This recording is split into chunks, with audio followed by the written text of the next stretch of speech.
Ruined millionaire shelters a beggar, what they discover at dawn changes their lives forever. In the heart of a vibrant and chaotic city, where narrow, lively streets contrasted with gleaming skyscrapers, lived Amelia de la Vega. A woman who had once experienced the heights of wealth, she now faced the harsh reality of watching her world crumble. She was 62 years old, with elegantly graying hair tied in a neat bun that reflected her stoic demeanor, and deep brown eyes that carried the melancholy of someone who had loved and lost much. Amelia had inherited the restaurant La Bendición from her mother, Esperanza, a legendary cook in the neighborhood. To Esperanza, the kitchen was sacred, every dish that came out of it had a story, a piece of her soul. When Amelia was young, the restaurant was the epicenter of neighborhood life, a place where families laughed, friends celebrated, and even broken hearts found solace in a hot soup or a slice of homemade pie. But time and circumstances had been cruel to Amelia. Since losing her fortune in poor investments, La Bendición was all that remained of her once bright past, and now even that seemed to be slipping away. The past few months had been devastating. A new luxury restaurant, called Lombardi's, had opened just 2 blocks away, offering gourmet dishes and a sophisticated ambience that drew the city's elite. Its owner, Andrea Lombardi, was a woman with whom Amelia shared a history full of tension. Andrea was ambitious, driven by an insatiable hunger for status and success. She knew exactly how to manipulate people to achieve her goals and had no qualms about using underhanded tactics to ensure her restaurant dominated the local market. Sales at La Bendición had plummeted. The regular customers, who once filled the restaurant's tables, were now few and far between. Reviews that used to praise the warmth and authenticity of the place now questioned whether Amelia could keep up with the changing times. Bills began piling up. Suppliers were growing impatient, and Amelia started to feel the crushing weight of responsibility. More than once, she found herself sitting alone at night, staring at the red numbers on her spreadsheets, feeling a suffocating pain in her chest. But Amelia was not the type to give up easily. Deep down, the memory of her mother still drove her to keep going. She remembered Esperanza's words, always spoken during tough times: as long as there's food on the table and love in the heart, no problem is too big. Yet this time, Amelia wondered if even love would be enough to save the restaurant. Amelia's struggle went beyond finances. There was something deeply emotional about her fight to save La Bendición. It was more than just a business, it was her mother's legacy, a symbol of everything she held dear. Closing its doors would feel like losing Esperanza all over again, like erasing the memories that still kept her standing. That specific morning, as Amelia swept the empty dining room of the restaurant, her thoughts were consumed by uncertainty.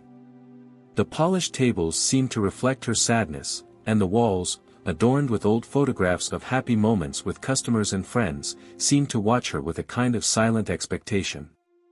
As she passed by one of the tables, her hand brushed against its wooden edge, as if searching for strength in the place that meant so much to her.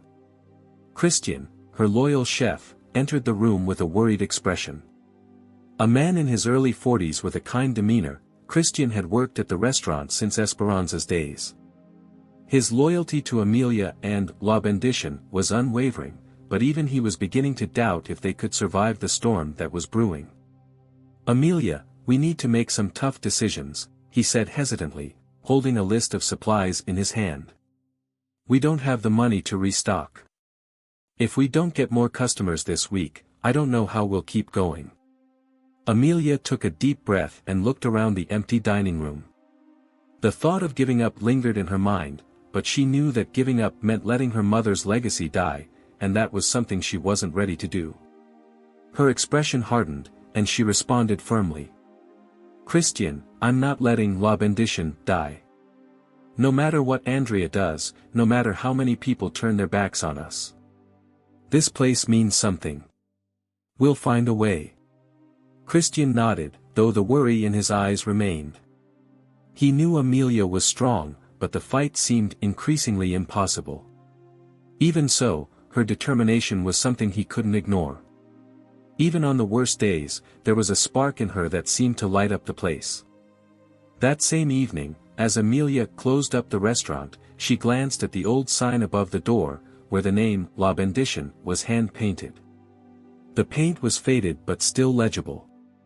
Her mother had chosen that name because she said the restaurant was a blessing for the family and the community. Amelia pressed her lips together, feeling tears sting her eyes. She had to believe that somehow, the restaurant could still be a blessing, even in such dark times. As she locked the door, Amelia looked up at the starry sky and whispered a silent prayer, asking for strength to keep going. She didn't know how, but deep in her heart, she felt that something was about to happen, something that would change everything. That night, as Amelia walked home through the dimly lit streets, the air was cool and heavy with the scent of rain. She pulled her shawl tighter around her shoulders, her mind racing with thoughts of the restaurant, the bills, and the weight of Andrea's shadow looming over her. The streetlights flickered as she passed under them, and for a moment, she let herself feel the exhaustion she had been carrying for weeks. Her pace slowed as her thoughts spiraled into doubt. It was then that she noticed a figure huddled under the awning of a closed convenience store across the street. At first, she barely registered it, distracted by her own worries, but something made her stop. The figure shifted slightly, and as Amelia squinted through the dim light, she realized it was a young woman, barely more than a girl. Her knees were drawn to her chest, her arms wrapped tightly around herself as though trying to ward off the cold. Her face was half hidden behind tangled strands of dark hair, but Amelia could see her trembling, the thin blanket over her shoulders offering little protection against the night. Amelia hesitated, her practical side urging her to keep walking. She had enough problems of her own, she didn't need to take on someone else's troubles. But then she remembered her mother's words, "Never ignore someone in need, Amelia. You never know when kindness might be the difference between despair and hope."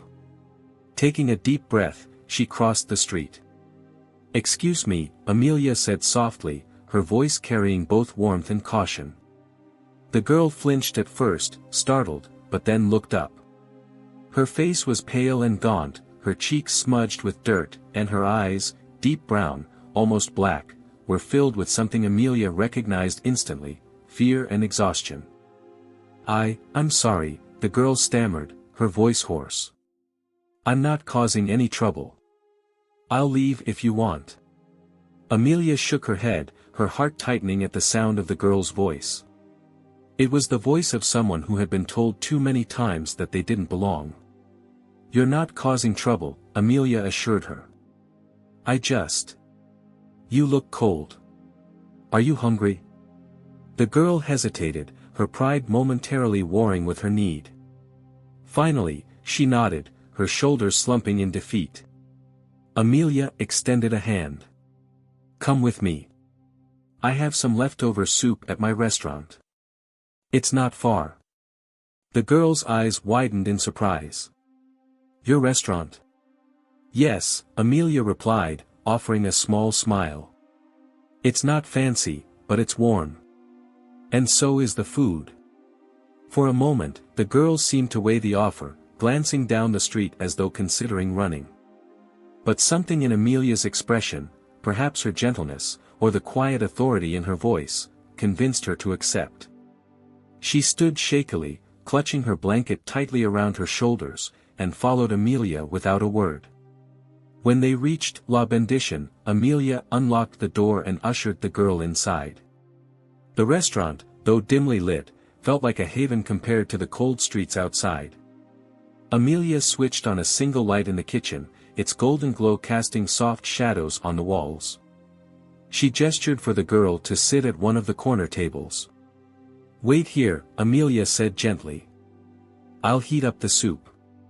The girl sat down cautiously, as though afraid she might break something just by being there. Her eyes darted around the room, taking in the photos on the walls, the handwritten menu board, and the faint scent of spices lingering in the air.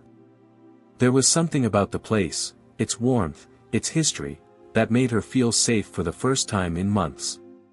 Amelia returned a few minutes later, carrying a steaming bowl of sopa de fideo. She placed it in front of the girl, along with a basket of warm tortillas and a small glass of water. Eat, Amelia urged, sitting down across from her. Take your time. The girl hesitated for only a moment before picking up the spoon. The first sip of soup brought tears to her eyes. It wasn't just the warmth of the food or its comforting flavor, it was the act of being cared for, something she hadn't felt in a long time. Between bites, she finally spoke. Thank you. I haven't had real food in weeks. Amelia studied her, her maternal instincts kicking in. What's your name? She asked. Sophia, the girl replied, glancing down at her soup. Sophia Reyes. Well, Sophia, Amelia said with a gentle smile, you're welcome to stay here tonight. I have a small cot in the back storage room. It's not much, but it's better than the streets. Sophia's eyes widened. I can't. You don't even know me. Amelia's smile softened. That may be true, but I've seen enough to know you need a place to rest. And I've always believed in helping where I can. My mother taught me that. Sophia's lip quivered as she tried to hold back tears. No one had shown her kindness in so long that it felt foreign, almost overwhelming. I don't know how to thank you. You don't need to, Amelia replied. Just eat. And tomorrow, we'll figure things out. Sophia nodded, and for the first time in what felt like forever, she allowed herself to feel a small glimmer of hope. That night, after Sophia had finished her meal and Amelia had set up the cot for her in the back room, Amelia sat alone in the dining room, sipping a cup of tea. The day had been long and exhausting, but as she reflected on her decision to help Sophia, she felt something stir within her, a faint but unmistakable sense of purpose. Maybe, just maybe, Sophia had entered her life for a reason. And perhaps, in helping the girl, Amelia could find a way to rekindle the light that, La Bendition, had once brought to the world. As she turned off the lights and prepared to go home, Amelia glanced at the cot where Sophia was already fast asleep. For the first time in weeks, she felt something she hadn't felt in a long time, hope. The next morning, Amelia arrived at the restaurant just as the sun began to rise, painting the city with soft shades of orange and gold. She unlocked the door quietly, not wanting to wake Sophia, who had been sound asleep on the cot when Amelia had left her the night before. Stepping into the kitchen, she tied her apron around her waist and began preparing for the day, though she wasn't sure if any customers would come. It had become a ritual lately, cooking out of habit, out of hope, even when the tables stayed empty. As the aroma of freshly brewed coffee and warm bread filled the air, Sophia emerged from the back room. Her blanket was wrapped tightly around her shoulders, her dark hair still slightly disheveled from sleep. She hesitated in the doorway, watching Amelia quietly as though unsure if she was allowed to step into the warmth of the kitchen. Good morning, Amelia said with a small smile, glancing over her shoulder. Did you sleep well? Sophia nodded shyly. I did. Thank you, for everything.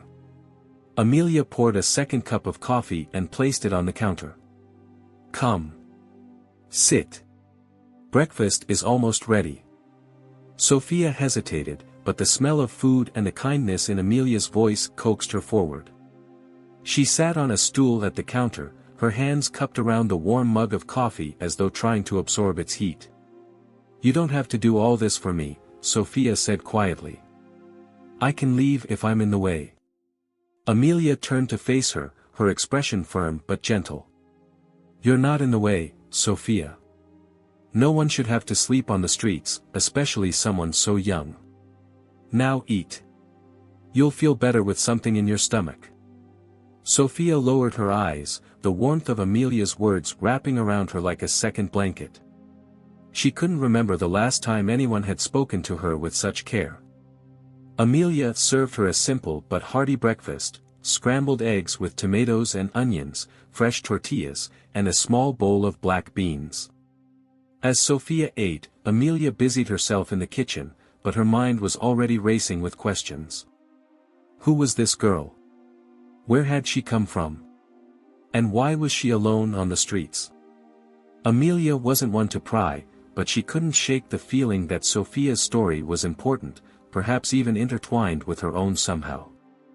As Sophia finished her meal, Amelia leaned against the counter, wiping her hands on a dish towel. "Do you have any family, Sophia?" she asked gently, careful not to push too hard. Sophia froze, her fork hovering midair. For a moment, Amelia thought she might not answer, but then Sophia set the fork down and looked away, her expression guarded. "No. Not anymore." Amelia's chest tightened at the weight of those words. She wanted to ask more, to understand what had happened, but she could see that Sophia wasn't ready to share. Instead, she nodded and said, "Well, you have me now. And this place. If you want, you can stay here for as long as you need." Sophia's eyes widened, and for a moment, Amelia thought she might cry. But instead, she nodded, her voice barely above a whisper. "Thank you." Amelia smiled. "There's no need to thank me. Now, if you want to help, you can start by sweeping the dining room. It's not glamorous, but it'll keep you busy." Sophia stood up quickly, eager to contribute.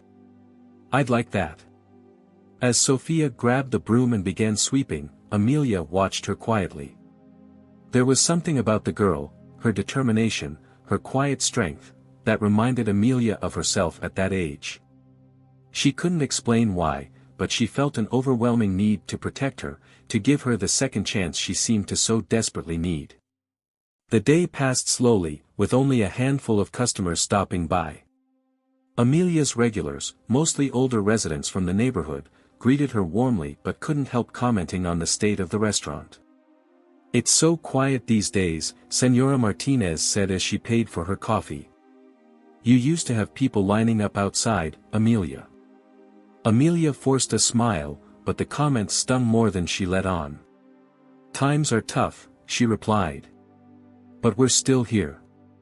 After the last customer left, Amelia sat at one of the empty tables, her head resting in her hands. Sophia, who had been wiping down the counters, noticed and hesitated before approaching. "Amelia," she said softly. "Are you okay?" Amelia straightened up and gave her a reassuring smile, though it didn't quite reach her eyes. "I'm fine, Sophia. Just tired." Sophia didn't look convinced. She set down the cloth she was holding and sat across from Amelia. "You've done so much for me already. Maybe I can help you too." Amelia raised an eyebrow. "Help me? How?" Sophia hesitated, then said, "I'm not great at cooking or anything, but I can learn. And maybe I can help bring people back to the restaurant. I know what it's like to feel invisible. Maybe if people saw that this place is about more than food, they'd come." Amelia blinked, surprised by Sophia's insight. "What do you mean?" "I mean," Sophia gestured around the empty dining room. "This place feels like home. You make people feel cared for, Amelia. That's something special. But maybe you need to remind them of that. Show them why this restaurant matters." Amelia stared at Sophia, her mind racing. The girl was right. La Bendición had always been about more than just food, it was about community, about family, about love. Somewhere along the way, Amelia had lost sight of that, too consumed by her own struggles. A small smile tugged at her lips. "You're a smart girl, Sophia. Maybe we can figure something out together." Sophia's face lit up at the thought of being part of something bigger, of belonging. "I'd like that." As they cleaned up the restaurant together, a quiet determination began to build within Amelia. Maybe things hadn't been going the way she'd hoped, but she wasn't ready to give up. And with Sophia by her side, she felt a flicker of hope she hadn't felt in a long time. That night, as they turned off the lights and locked the door, Amelia looked up at the old sign above the entrance. For the first time in weeks, she didn't see it as a reminder of her failures. Instead, she saw it as a promise that, no matter how difficult things got, La Bendición would endure. And maybe, just maybe, Sophia was the blessing she hadn't realized she needed.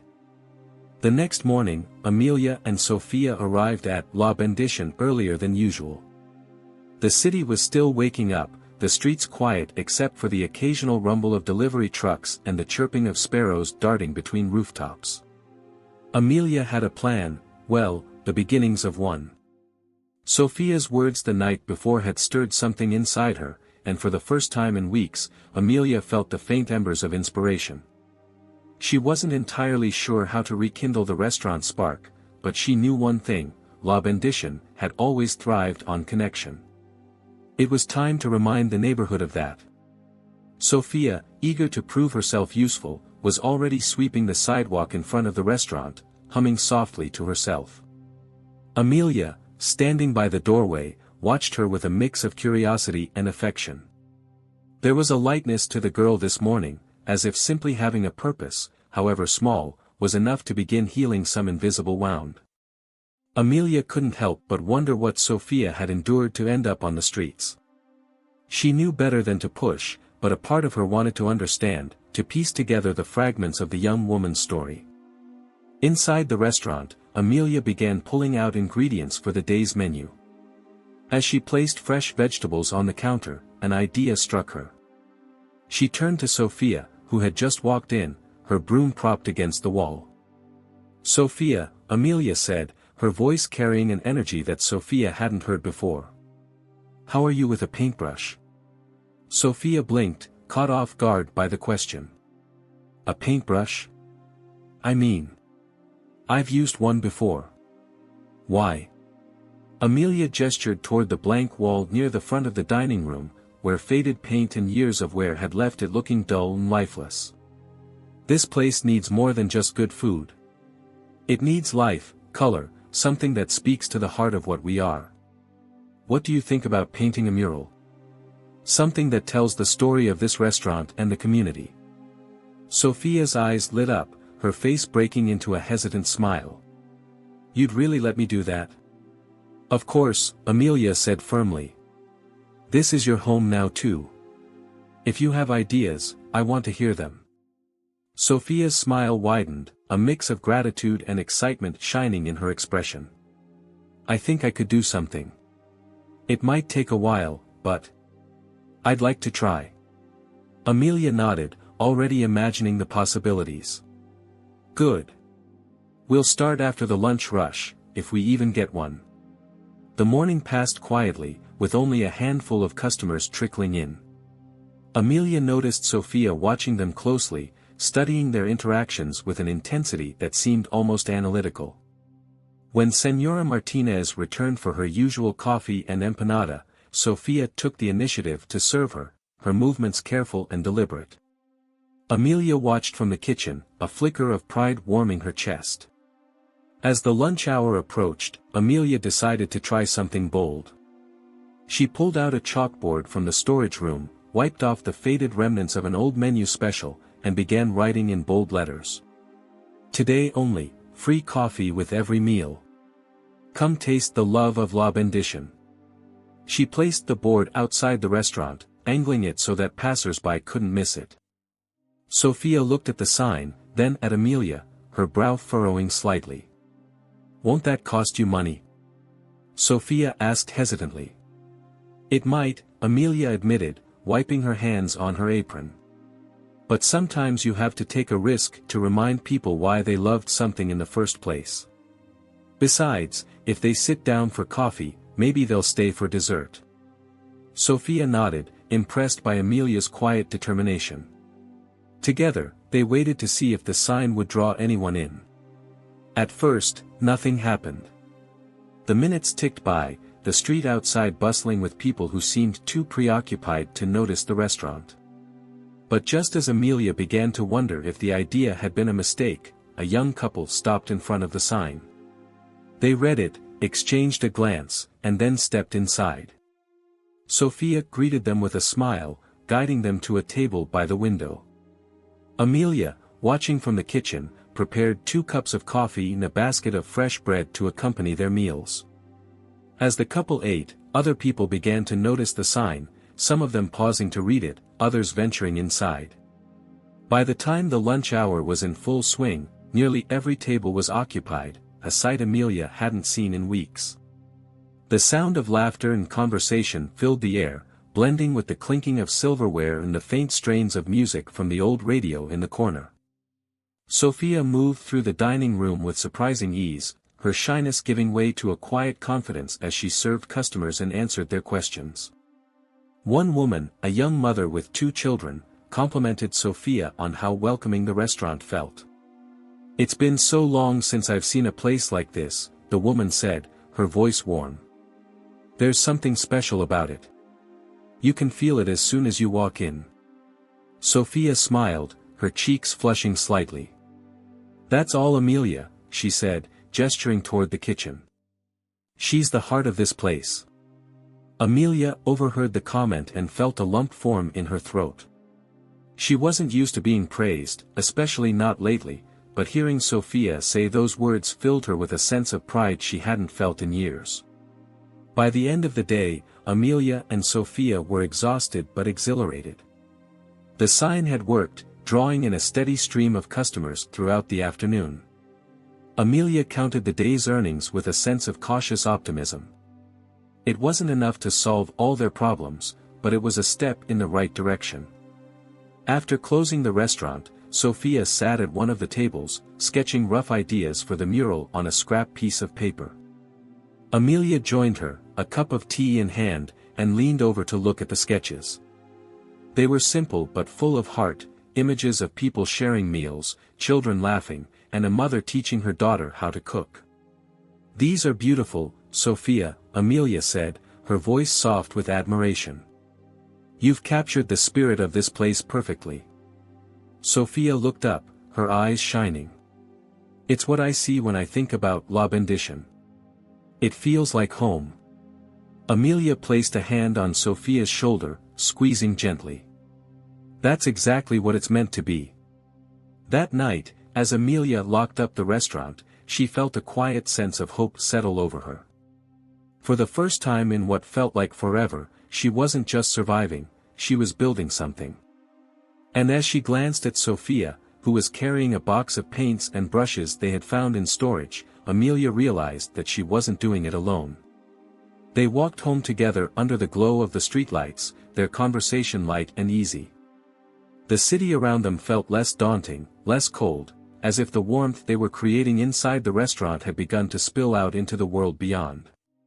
And in that moment, Amelia felt something she hadn't dared to feel in a long time, a sense of belonging, not just to the restaurant, but to the life they were rebuilding together. The following morning, Amelia unlocked the door to La Bendition with a sense of purpose she hadn't felt in months. The sun had barely risen, and the street outside was quiet, save for the occasional sound of a shopkeeper preparing to open for the day. Behind her, Sophia carried the box of paints and brushes they had found in the restaurant's storage room the night before, her steps light with excitement. Today was the day they would begin the mural. Inside the restaurant, Amelia switched on the lights, and the familiar golden glow filled the room. The dining area was still and serene, as though waiting for the burst of energy that the mural would bring. Sophia set the box of supplies on one of the tables and began unpacking them. The brushes were old, but they would work, and the paints, though limited in variety, were vibrant enough to tell the story they wanted to share. Amelia brewed a pot of coffee while Sophia taped a large sheet of paper to the wall. This was where the sketch would go before they began painting. The blank space, once dull and lifeless, now seemed filled with possibility. "What's your plan?" Amelia asked as she handed Sophia a steaming mug of coffee. Sophia sipped the coffee, her brow furrowing slightly in thought. "I want the mural to feel like it belongs to everyone who's ever stepped inside this restaurant. It's not just about the food, it's about the people, the memories, the community." She paused, then added with a shy smile, "I was thinking of starting with your mom. A big portrait of her in the center, cooking in the kitchen, maybe smiling as she serves a plate." Amelia's breath caught in her throat. The idea of her mother, Esperanza, at the heart of the mural filled her with a bittersweet warmth. She could almost see her, her hands dusted with flour, her face glowing with the joy of feeding others. "I think she'd like that," Amelia said softly, her voice thick with emotion. She always wanted this place to feel like a family. Sophia nodded, encouraged by Amelia's approval, and began sketching lightly with a piece of charcoal. Her movements were careful but confident, the outline of a woman taking shape on the paper. Around the central figure, Sophia began adding smaller details: a table filled with laughing children, a man playing a guitar in the corner, a mother holding her baby while sipping a cup of coffee. Each element told a story, a memory brought to life through Sophia's hands. As Sophia worked, Amelia busied herself in the kitchen, preparing for the day ahead. She kept glancing over at Sophia, marveling at how the young woman had transformed in just a few days. The shy, hesitant girl she had found on the street was now sitting at a table, pouring her heart into something beautiful and meaningful. It reminded Amelia of herself at that age, when she had first started helping her mother in the kitchen, learning not just how to cook, but how to make people feel loved through food. By mid-morning, the restaurant was beginning to stir with life. Christian arrived, his usual jovial energy filling the room. He paused when he saw Sophia's sketch on the wall, his eyes widening in admiration. "Is this yours?" he asked Sophia, pointing to the emerging design. Sophia looked up, brushing a strand of hair out of her face. "Yeah. Amelia asked me to paint a mural." Christian whistled, clearly impressed. "It's going to be beautiful. This place could use something like that." "It's just the sketch for now," Sophia said, her cheeks flushing slightly. "But I think it'll look good when it's done." "It'll look amazing," Christian said with certainty. "You've got talent, Sophia." The compliment made Sophia smile, and Amelia felt a flicker of pride at the way Christian had instantly welcomed Sophia into their small, makeshift family. The day unfolded slowly, with a steady stream of customers filling the tables. The chalkboard sign from the day before had been left outside, and it continued to draw in curious passers-by. Amelia noticed that many of them lingered near the mural sketch, pointing and commenting on the design. Some even shared their own stories about the restaurant, how they had celebrated birthdays there, or how Esperanza had once made a special dish just for them when they were sick. One elderly man, who had been a regular customer back in Esperanza's day, approached Amelia as she wiped down a table. "It's good to see you keeping the old girl's spirit alive," he said, nodding toward the sketch. "Your mother would be proud." Amelia smiled, her chest tightening with emotion. "Thank you. That means a lot." In the afternoon, when the lunch rush had quieted, Amelia sat down with Christian and Sophia to discuss ideas for revitalizing the restaurant further. They brainstormed ways to involve the community, from hosting live music nights to offering cooking classes using Esperanza's old recipes. Sophia suggested dedicating a section of the mural to honor the people of the neighborhood, painting scenes inspired by their stories. "We could even invite them to help paint it," Sophia said excitedly. "Not the whole thing, but little parts of it, like adding a brushstroke here or there. That way, everyone feels like they're a part of it." Amelia's eyes lit up at the idea. "That's brilliant. It's exactly what this place needs, something to remind people that this restaurant belongs to them as much as it belongs to us." Christian nodded in agreement. "And if we start making the mural a community project, word will spread. More people will want to come and see it, maybe even stay for a meal." By the end of the day, the plan was set. They would officially begin painting the mural over the weekend, inviting customers and neighbors to contribute small touches. In the meantime, Sophia would continue refining the sketch, adding as much detail as possible. That evening, after the last customer had left, Amelia stood in front of the sketch, her arms crossed as she took it all in. Sophia was cleaning brushes at the sink, humming quietly to herself, while Christian swept the floor. The restaurant felt alive again, not just with people, but with purpose. Amelia traced her fingers lightly over the edge of the sketch paper, her mind filled with memories of her mother. She could almost hear Esperanza's voice, warm and full of laughter, encouraging her to keep going, to never let the spirit of La Bendition fade. As Sophia finished cleaning and joined Amelia by the wall, she asked, "Do you think it'll work? The mural, the community project, everything?" Amelia turned to Sophia, her expression thoughtful but hopeful. "I don't know," she admitted. "But for the first time in a long time, I feel like we're doing something that matters. And that's worth everything." Sophia nodded, her gaze returning to the sketch. "I think it's going to be beautiful."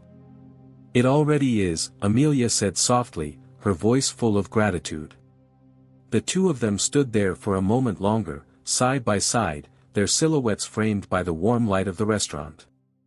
It wasn't just a mural they were creating, it was hope, stitched together piece by piece, stroke by stroke. And as Amelia turned off the lights and locked the door that night, she felt certain of one thing: they were on the brink of something extraordinary. The weekend arrived, and with it, an air of anticipation that buzzed through La Bendition. The plan to turn the mural into a community project had spread quickly. Word of mouth, fueled by Amelia's regulars and a few strategically placed flyers, had done its job. By mid-morning, the small restaurant was buzzing with activity. Neighbors, curious passers-by, and even children clutching their parents' hands came to see what was happening. Amelia had cleared out the tables near the mural wall to make space for the day's activities. Sophia had spent the past few days meticulously refining the sketch, filling it with intricate details that captured the soul of the restaurant. Esperanza's portrait was central, her face serene and wise as she stood in a warm, inviting kitchen. Surrounding her were depictions of families, musicians, and shared meals, all painted with a sense of joy and connection. Now, the time had come to bring the sketch to life with color. Sophia stood by the mural, a palette of paints laid out before her, explaining the plan to the gathered crowd. Her voice, usually soft, carried a quiet confidence that surprised even her. "Each of you will get a small part of the mural to paint," she said, holding up a brush. It could be a brushstroke, a corner of the background, or a piece of one of the stories we're creating. It doesn't have to be perfect, it just has to be yours. The children were the first to raise their hands, their faces lighting up with excitement. Amelia guided them to a section of the mural, showing them how to dip their brushes in paint and carefully apply it to the wall. Their laughter filled the air as they worked, their colorful contributions adding a playful energy to the piece. Christian, dressed in a spotless white apron, moved through the crowd with trays of small snacks, empanadas, tamales, and tiny cups of cinnamon-spiced horchata. "Painting's hard work," he joked as he handed out the food. "You need fuel if you're going to create a masterpiece." Amelia, standing near the kitchen, couldn't help but marvel at the scene unfolding in front of her. The restaurant felt alive in a way it hadn't in years. People were talking, laughing, and connecting over something meaningful. The tables, though pushed to the sides, were filled with groups sharing plates of food and stories. Even customers who hadn't come to paint lingered, drawn in by the energy of the day. Midway through the event, Señora Martinez approached Amelia, balancing a plate of empanadas in one hand and a paintbrush in the other. "You've done something wonderful here," she said, her tone warm and approving. "This reminds me of how your mother used to bring everyone together." Amelia smiled, her heart swelling at the compliment. "It's not just me," she replied, glancing at Sophia, who was guiding a little boy's hand as he added a streak of bright blue to the mural. "It's her too. She's brought so much light back to this place." Señora Martinez nodded, following Amelia's gaze. "That girl has a good heart. You were right to take her in." As the day went on, the mural began to transform into a vivid tapestry of colors and stories. One corner showed a group of musicians, their instruments gleaming with golden highlights. Another depicted a family gathered around a table, their faces glowing with laughter and joy. The details were far from perfect, brushstrokes varied in size and neatness, but that only added to the charm. It wasn't just Sophia's vision anymore, it was a collective effort, a reflection of the community itself. At one point, a teenage boy who had been quietly observing stepped forward. He was tall and lanky, his clothes worn but clean, and he carried a sketchbook tucked under his arm. "Can I help?" he asked Sophia, his voice hesitant. Sophia smiled and handed him a brush. "Of course. What do you want to paint?" He hesitated for a moment before pointing to a blank spot near the center of the mural. "I could add a small bird here," he said, his voice growing more confident. "Birds are symbols of freedom. I think it would fit." Sophia nodded, her expression thoughtful. "That's a beautiful idea. Go for it." The boy crouched near the wall, carefully sketching out the outline of a bird in flight before filling it in with soft shades of white and blue. Others gathered around him, watching as the bird seemed to come alive on the wall, its wings outstretched as if ready to soar above the rest of the mural. Amelia watched all of this from behind the counter, her heart swelling with pride. "This," she thought, "is what my mother would have wanted. A place where everyone feels like they belong."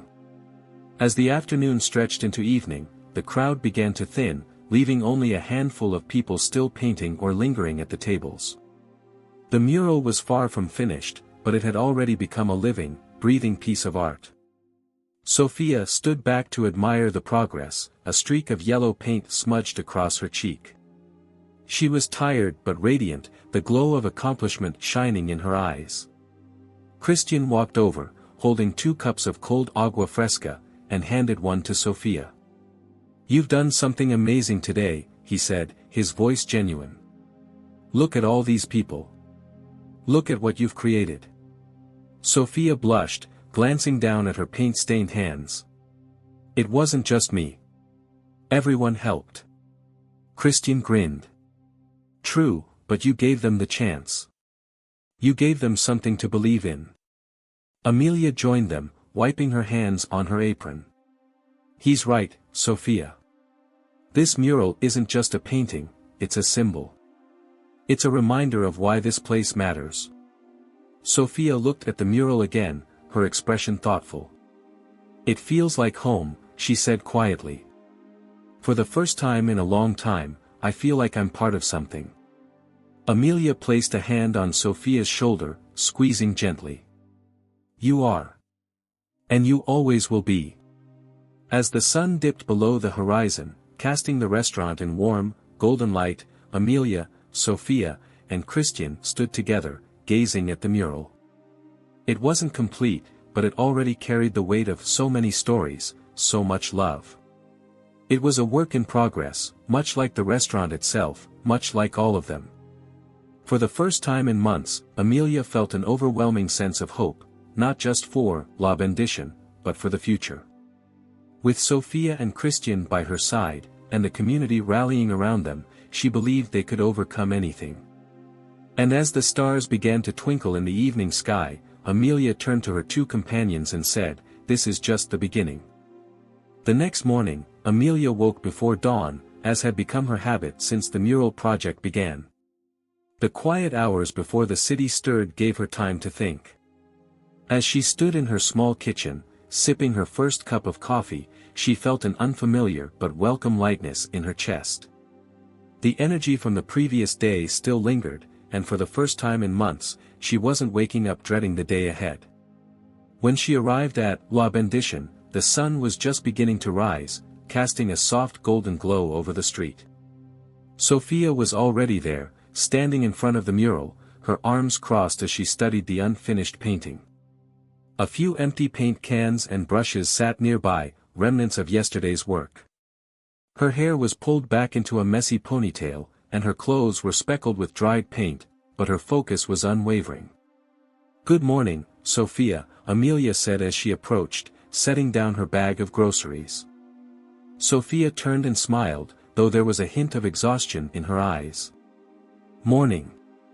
I was just thinking about what to add next." Amelia stood beside her, taking in the mural. Even unfinished, it was breathtaking. The vibrant colors and intricate details brought the wall to life, and every corner seemed to tell a different story. It was impossible to look at it without feeling something: joy, nostalgia, connection. "What do you see?" Amelia asked, her voice curious. Sophia tilted her head, her gaze thoughtful. I see a lot of love. But I think it's missing something. What's that? Dreams, Sophia said softly. It's a beautiful memory of what this place has been, but it needs a piece of what it could be. Something to remind people to look forward, not just back. Amelia smiled, her heart warming at Sophia's insight.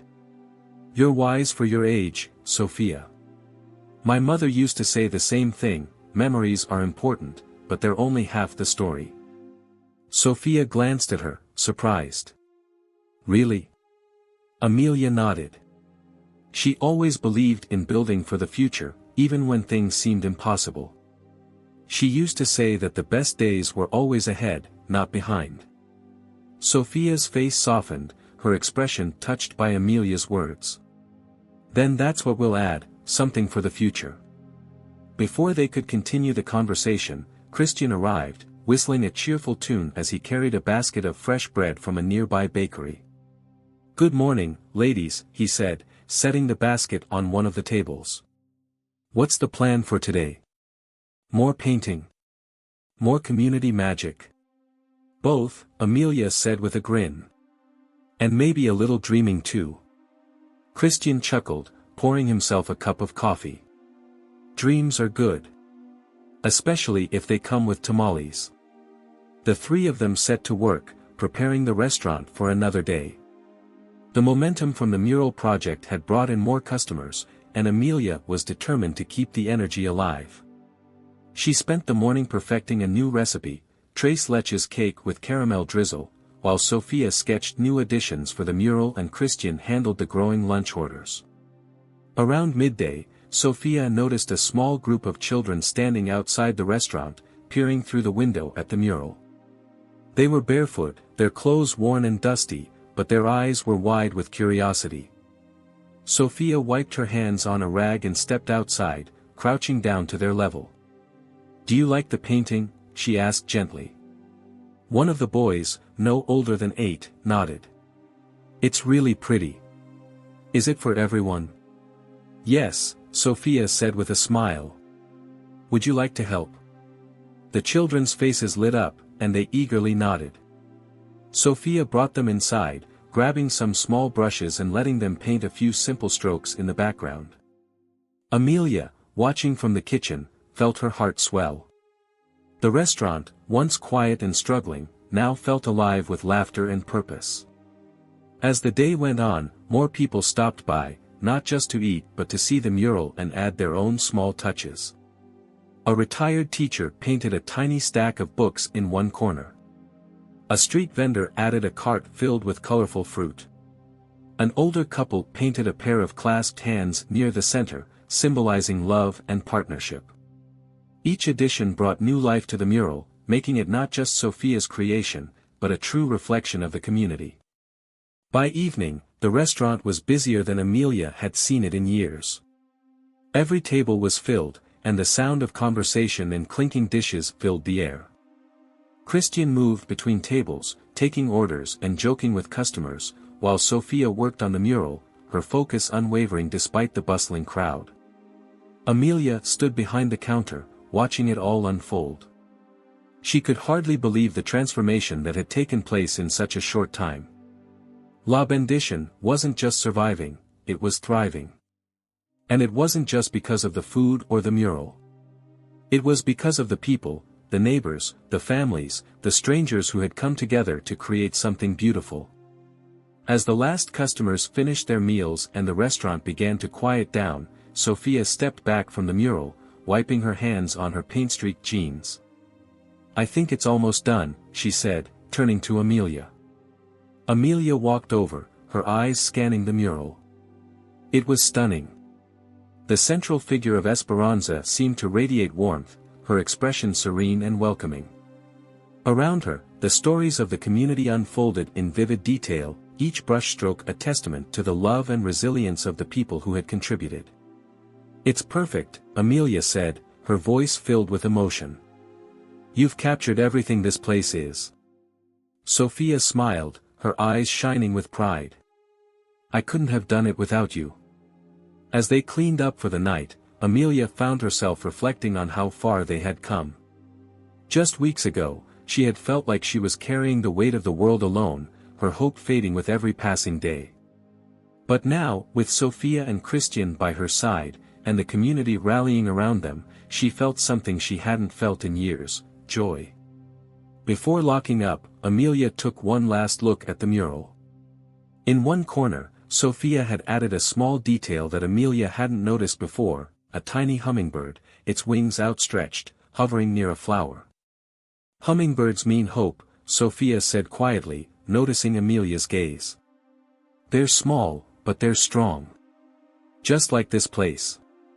Amelia's throat tightened, and she reached out to squeeze Sophia's hand. "Thank you," she said, her voice thick with gratitude. "For everything." Sophia smiled, her fingers tightening around Amelia's. "We did this together." As they stepped outside into the cool night air, the stars twinkling overhead, Amelia felt a deep sense of peace settle over her. La Bendition was more than just a restaurant. It was a place of love, resilience, and hope. And with Sophia and Christian by her side, she knew they could face whatever challenges lay ahead. The following week began with an energy that Amelia hadn't felt in years. La Bendition was bustling with life every day, and the mural was quickly becoming a local sensation. Customers, both regulars and new faces, came not just for the food, but to admire the art and contribute their own strokes. The restaurant had become more than just a business again, it was now a hub of creativity, connection, and renewal.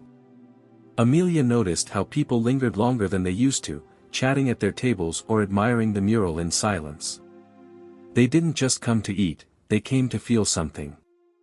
And that, Amelia thought, was worth more than any profit she could make. On Wednesday afternoon, as the lunch rush slowed and the sunlight poured through the large front window, illuminating the dining room, Christian leaned against the counter with a satisfied grin. "You know, Amelia," he said, wiping his hands on a towel, "I'm starting to think you're running more than a restaurant here. You're running a movement."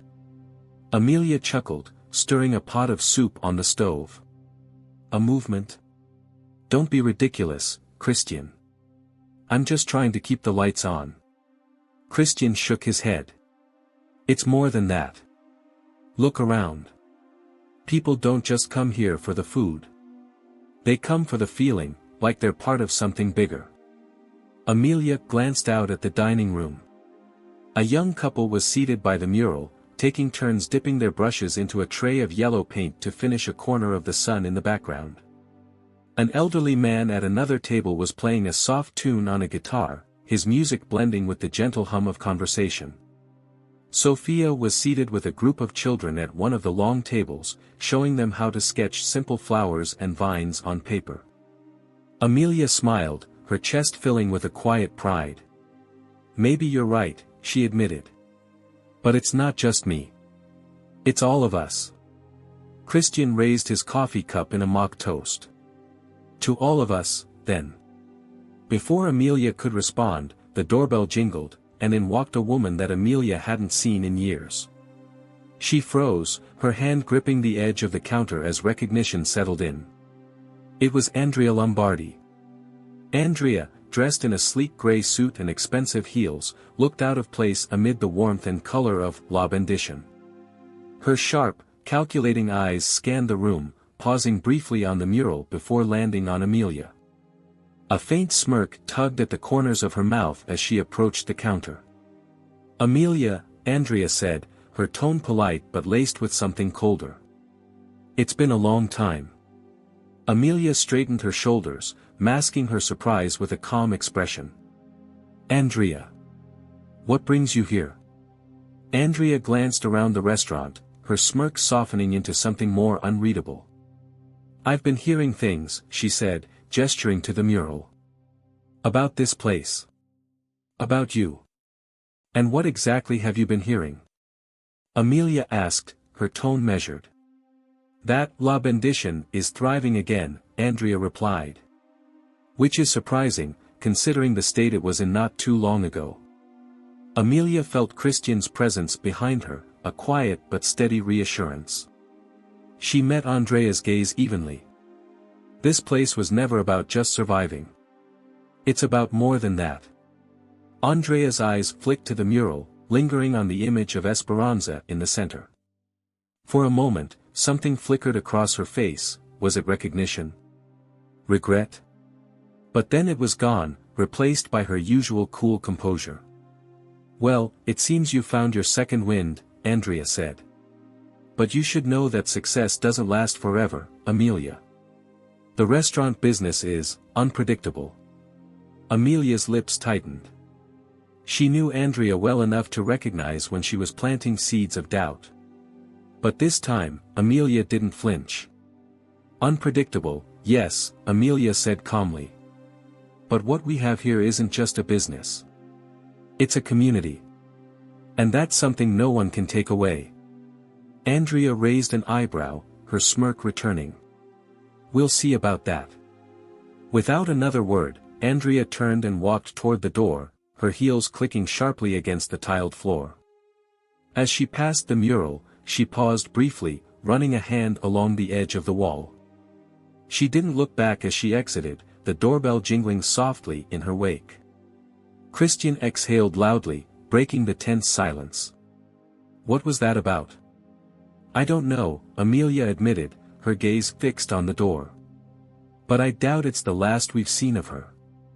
From across the room, Sophia watched the exchange, her brow furrowed in concern. She walked over, her paint-streaked hands gripping a rag. "Who was that?" she asked quietly. "An old acquaintance," Amelia said, choosing her words carefully.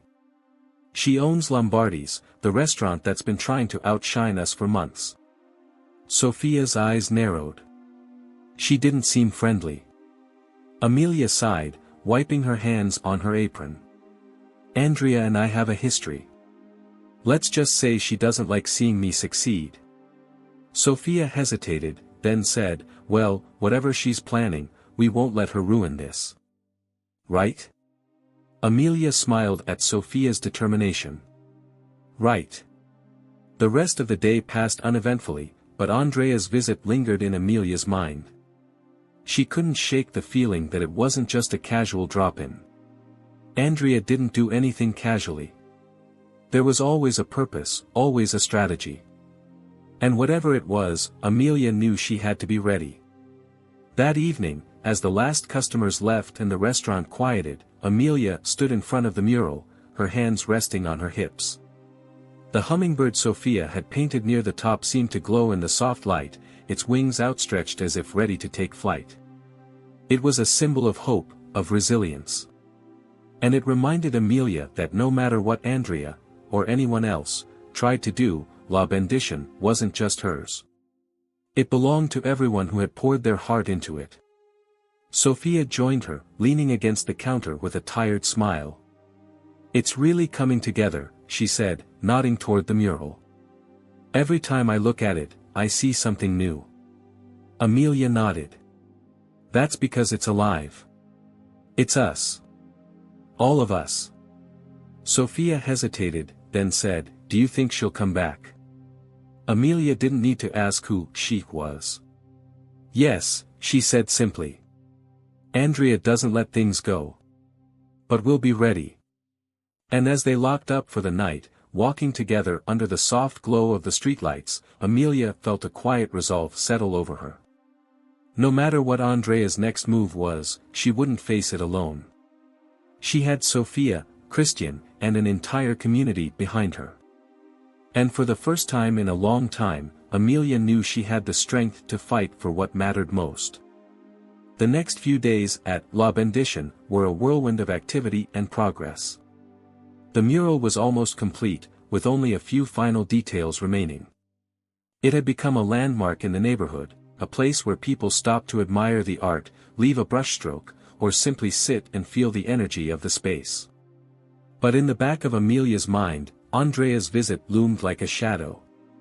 She had seen the way Andrea's gaze lingered on the mural, the cold calculation behind her polite words.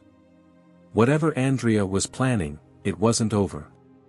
Amelia wasn't naive enough to think otherwise. It wasn't long before her suspicions were confirmed. One morning, as Amelia arrived at the restaurant to open for the day, she noticed a small crowd gathered on the sidewalk across the street. They were pointing at something on the wall of the building adjacent to La Bendition. Her stomach twisted as she stepped closer to get a better look. There, painted in large, bold letters, was graffiti that read, "This neighborhood deserves better." The message wasn't just an insult, it was a direct attack. Amelia's chest tightened as she scanned the words. The paint was fresh, still dripping in places. Whoever had done this wanted it to be seen before anyone had a chance to remove it. Sophia arrived moments later, a bag of fresh bread in her hands. She froze when she saw the graffiti, her face pale with anger. "Who would do something like this?" she asked, her voice shaking. Amelia didn't answer right away. Her eyes lingered on the words, and she couldn't help but feel Andrea's presence in them. It wasn't Andrea's style to pick up a spray can herself, but Amelia had no doubt that the message was her doing. This was a warning, a reminder that Andrea wasn't done trying to undermine her. Christian arrived shortly after, his cheerful expression fading the moment he saw the graffiti. "This is low, even for her," he muttered, shaking his head. "We don't know for sure it was her," Amelia said, though her tone lacked conviction. "But whoever did it wanted to make us feel small. To make us question what we're building here." Sophia's jaw tightened. "We can't let them win. We can paint over it. Cover it up." Amelia nodded, placing a hand on Sophia's shoulder. "We will. But not yet." Both Sophia and Christian looked at her, confused. "Why not?" Christian asked. "The longer it stays there, the more people will see it." "Exactly," Amelia said, her voice calm but firm. "People will see it. And they'll know what kind of ugliness we're up against. But they'll also see how we respond to it. We'll fix it, but we'll do it on our terms, with our community." Sophia's expression softened, understanding dawning in her eyes. "You want to turn it into something positive," she said. "Exactly," Amelia said with a small smile. "This isn't just an attack on us. It's an attack on everything we stand for. And the best way to fight back is to show them that we're stronger than this." That evening, Amelia called a meeting with some of the restaurant's regulars and neighbors. They gathered inside La Bendition, their faces filled with a mix of concern and determination. Sophia had taken pictures of the graffiti and printed them out, placing them on one of the tables for everyone to see. "This isn't just about the restaurant," Amelia said, addressing the group. "It's about our neighborhood. Whoever did this wants to make us feel like we're not good enough, like we don't deserve to thrive. But we know that's not true." The room buzzed with agreement. One of the neighbors, a retired artist named Don Guillermo, stood up and gestured toward the photos. "This doesn't represent who we are," he said. "We've built something beautiful here. And if they want to tear it down, we'll show them that they can't." "What do you suggest we do?" asked Señora Martinez, her arms crossed as she frowned at the photos. Amelia glanced at Sophia, who nodded encouragingly. "We paint over it," Amelia said. "But we don't just cover it up. We turn it into something beautiful. A message of hope. Something that shows everyone who passes by what this neighborhood is really about." Don Guillermo's face lit up. "A mural," he said. "We extend Sophia's mural onto the wall next door. We turn their hatred into something they'll never be able to ignore." The room erupted in murmurs of agreement. Sophia leaned toward Amelia and whispered, "Do you really think we can do it?" Amelia nodded. "I know we can. We've done it before. And this time, it'll be even bigger." The next morning, the plan was set into motion. Word spread quickly through the neighborhood, and volunteers began arriving at La Bendition with supplies, paintbrushes, buckets of paint, ladders. Don Guillermo, with his years of experience as a painter, took charge of the design, working closely with Sophia to ensure the new mural would flow seamlessly from the one on the restaurant's wall. The new mural would feature bold, sweeping colors and symbols of unity and resilience. It would depict scenes of people working together, hands reaching out to help one another, and a bright sunrise in the background, symbolizing new beginnings. And in the center, Sophia suggested adding a single word, Esperanza. Hope, Sophia explained, her voice steady as she stood before the gathered group of volunteers. It's what this place is about. It's what keeps us going. Amelia felt a lump rise in her throat as she watched Sophia speak. The girl who had once been too afraid to even step inside the restaurant was now leading a movement, inspiring everyone around her. Over the next 2 days, the wall transformed. People of all ages and backgrounds came to help, some painting, others bringing food and drinks to keep the volunteers going. Children added small, colorful details, a rainbow here, a butterfly there, while adults worked on the larger sections of the mural. The air buzzed with excitement, the sound of laughter and music blending with the rhythmic strokes of paintbrushes against the wall. By the time the mural was complete, it was breathtaking. The graffiti was gone, replaced by a vibrant celebration of life, love, and hope. The word Esperanza stood out boldly in the center, surrounded by images of the community coming together. It wasn't just a mural, it was a statement. A declaration that La Bendición and the neighborhood it represented would not be broken. On the evening of the mural's unveiling, the entire neighborhood gathered in front of the restaurant.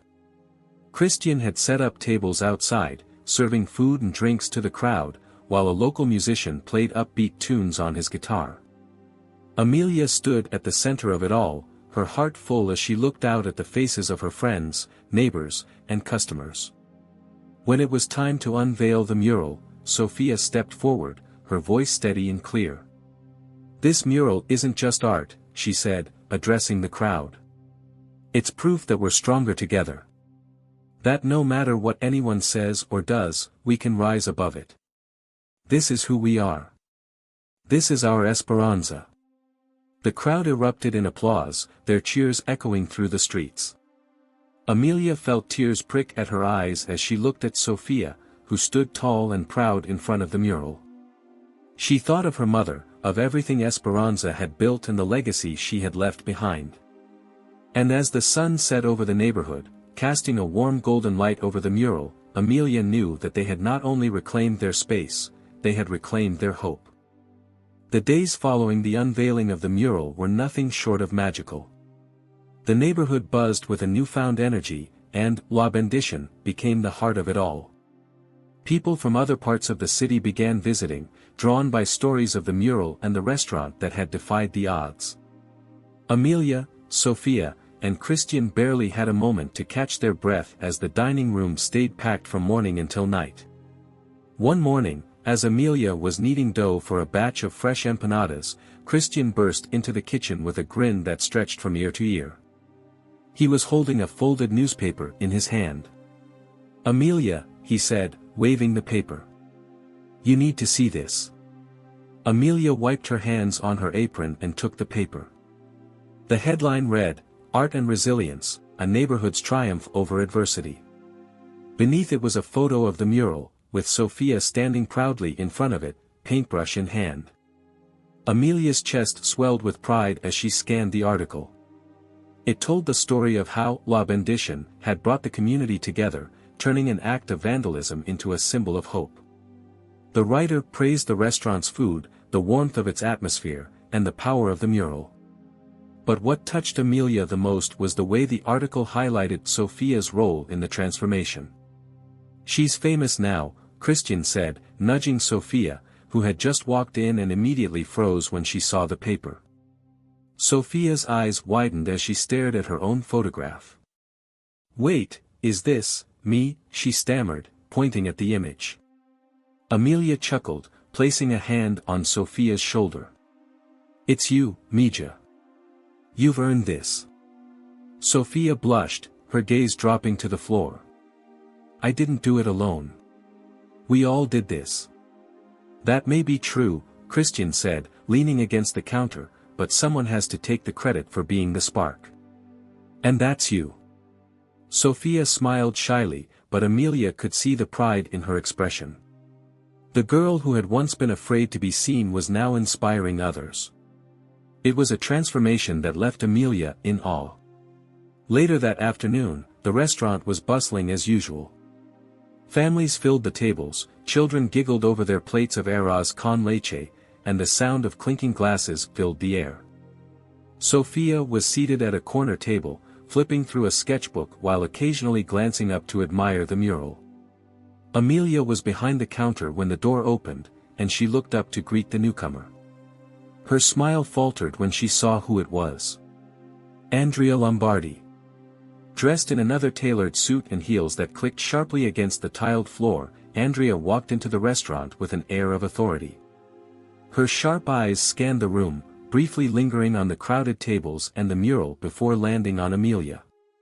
"Amelia," Andrea said smoothly, her tone polite but cold. "I see business is booming." Amelia straightened, meeting Andrea's gaze with calm resolve. "It is. Can I help you with something?" Andrea stepped closer, her heels clicking against the floor. "I'll admit, I didn't expect this. The mural, the attention, it's impressive. But we both know that success can be fleeting."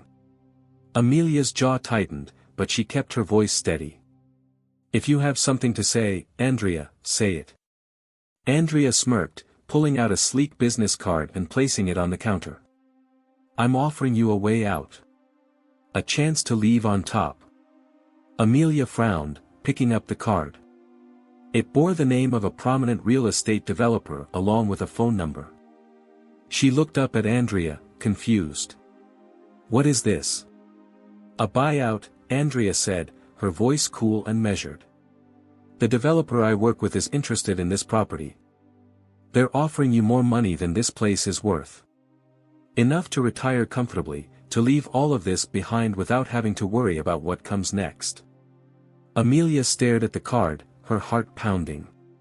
She knew exactly what this was. Andrea wasn't just trying to buy the building, she was trying to erase everything Amelia had built. Turning La Bendition into a faceless development would strip the neighborhood of its heart, its history. "No," Amelia said firmly, placing the card back on the counter. "I'm not interested."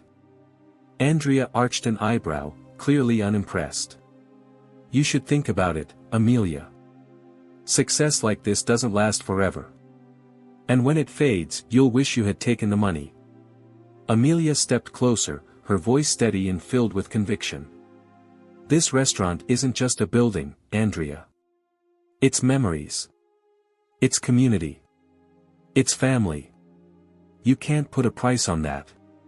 Andrea's smirk faltered, just for a moment, before she recovered.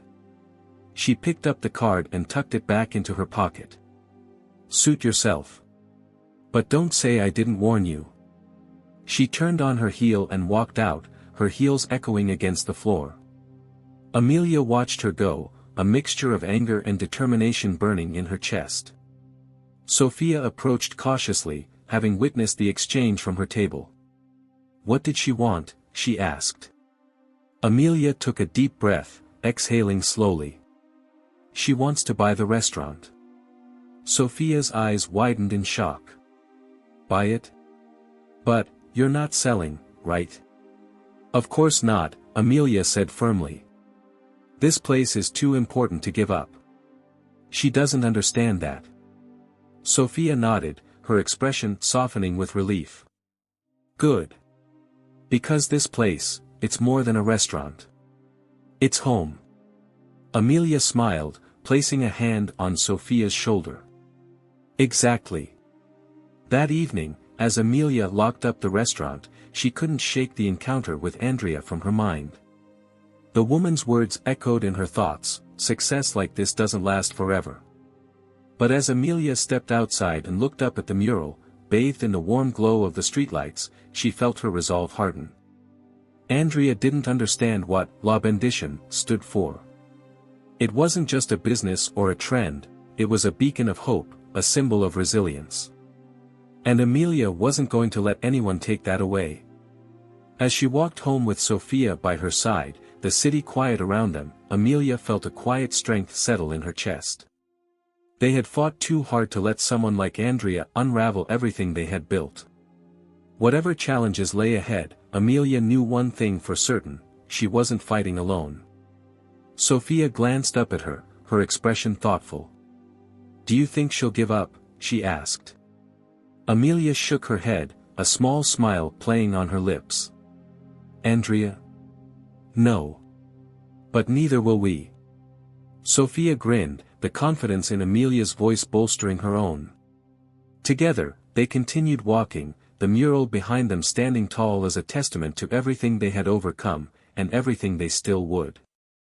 The next few days at La Bendition were a mix of highs and lows. The restaurant continued to thrive, with people flocking not just for the food but for the sense of belonging that the mural and the community atmosphere offered. Amelia poured her energy into keeping everything running smoothly, preparing new dishes, greeting customers, and ensuring every detail was perfect. But despite the joy that surrounded her, Andrea's visit lingered like a dark cloud in the back of her mind. She knew Andrea wouldn't give up so easily. Her offer to buy the restaurant had been a calculated move, and Amelia couldn't shake the feeling that there was more to come. Still, she pushed the thought aside, focusing instead on the people who filled the restaurant with life and laughter. One morning, as Amelia prepared a batch of tamales in the kitchen, Christian rushed in, holding his phone. His face was pale, his usual easygoing demeanor replaced with unease. "Amelia," he said, his voice tight. "You need to see this." Amelia wiped her hands on a towel and took the phone from him. Christian had pulled up an article from a local online news site. The headline read, "Neighborhood Gem or Fading Relic? Controversy Surrounds La Bendition." Amelia's stomach sank as she began reading. The article painted a twisted picture of the restaurant, implying that while it had been a beacon of hope, it was now standing in the way of progress. It hinted at financial instability, questioning whether Amelia could sustain the business long-term. Worst of all, it included quotes from anonymous sources, likely planted by Andrea, suggesting that the neighborhood would be better off if the restaurant sold the property to developers who could modernize the area. Amelia's grip on the phone tightened as anger flared in her chest. This wasn't just an attack on her business, it was an attack on her integrity, on everything she had worked so hard to build. Christian's voice broke through her thoughts. "What do we do? This could scare people away. If they think the restaurant's in trouble." "They won't think that," Amelia said firmly, handing the phone back to him. "Because it's not true. And we'll show them that." Christian nodded, though his worry didn't entirely fade. "Sophia should know about this too. She's in the dining room working on her sketches." Amelia sighed, her heart heavy as she made her way out to the dining room. Sophia was seated at one of the corner tables, her sketchbook open and a pencil in hand. She looked up as Amelia approached, immediately sensing that something was wrong. "What's going on?" Sophia asked, concern etched on her face. Amelia sat down across from her, folding her hands on the table. "There's been an article," she said carefully. "It's spreading some misleading information about the restaurant." Sophia's eyes widened. "What kind of information?" Amelia hesitated, then explained, summarizing the article and its implications. As she spoke, Sophia's expression shifted from shock to anger. "They're lying," Sophia said, her voice trembling. "You've done nothing but fight for this place. How can they say things like that?" "Because that's what people like Andrea do," Amelia said, her tone steady but resolute. "They twist the truth to serve their own agendas. But we're not going to let her win." Sophia sat back in her chair, her hands gripping the edges of the table. "What can we do? How do we fight back against something like this?" Amelia leaned forward, her eyes meeting Sophia's. "We fight back by staying true to who we are. By showing the community that this restaurant is stronger than any lie they try to spread. And by continuing to do what we do best, serve good food, create a safe space, and remind people what this place stands for. That afternoon, Amelia called a meeting with Christian, Sophia, and a few of the restaurant's regulars who had become trusted allies. They gathered in the back room, seated around a table cluttered with notepads, coffee mugs, and Sophia's sketches. "We need to respond," Amelia began, her voice calm but firm. "But we're not going to stoop to their level. No mudslinging, no rumors. Just the truth." Christian nodded. "What do you have in mind?" "We use the mural," Amelia said. "It's already become a symbol for this community. Let's make it even bigger. Let's tell our story, our real story, through art, through events, through food. We'll invite the neighborhood to share their experiences with La Bendition and add them to the mural." Sophia's eyes lit up. "Like a living mural," she said. "It keeps growing, changing, as more people add to it." "Exactly," Amelia said. "And we'll host an event to kick it off. Live music, food, and a chance for everyone to contribute to the mural. We'll remind people what this place is about, and we'll show them that no article can define us." Don Guillermo, who had been quietly listening, nodded in approval. "It's a brilliant idea. You're not just defending your restaurant, you're reminding people that it belongs to them too." Over the next few days, preparations for the event began in earnest. Sophia expanded the mural design, adding blank spaces where people could leave their mark, whether through paint, poetry, or even handprints. Christian reached out to local musicians and secured a small band to perform. Amelia worked on a special menu for the day, featuring recipes from her mother's old notebook, dishes that hadn't been served in years but were full of sentimental value. The night before the event, Amelia stood in the dining room, staring at the mural as the faint hum of Sophia's pencil filled the quiet space. The restaurant felt calm, but Amelia could feel the weight of what was coming. This wasn't just about the event, it was about reclaiming their story, their truth. Sophia glanced up from her work. "Are you nervous?" she asked. Amelia smiled faintly. "A little. But it's a good kind of nervous. The kind that reminds you how much you care." Sophia nodded, her expression thoughtful. "This is going to work, Amelia. I can feel it." Amelia placed a hand on Sophia's shoulder, her voice soft but full of conviction. "It's going to work because we're doing it together." The day of the event dawned bright and warm, and by midday, the street outside La Bendition was alive with activity. Tables were set up along the sidewalk, covered in colorful tablecloths and laden with trays of food. The band played upbeat tunes that echoed through the neighborhood, drawing curious passers-by. The living mural was the centerpiece of the event. People of all ages approached it with brushes and paint, adding their own touches, a flower, a phrase, a memory. One woman painted a steaming bowl of soup, explaining that it reminded her of the time Esperanza had cooked for her family when they couldn't afford a meal. A young boy added a soccer ball in the corner, saying he always came to the restaurant after practice. Each addition turned the mural into something even more vibrant and alive. As Amelia moved through the crowd, greeting guests and making sure everything ran smoothly, she felt a deep sense of pride. This wasn't just a restaurant, it was a family, a community, a story that refused to be silenced.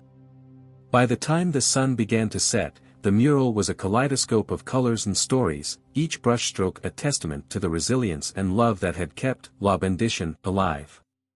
As the last notes of music faded and the crowd began to disperse, Amelia stood in front of the mural, her heart full. Sophia joined her, paint smudged on her face but glowing with pride.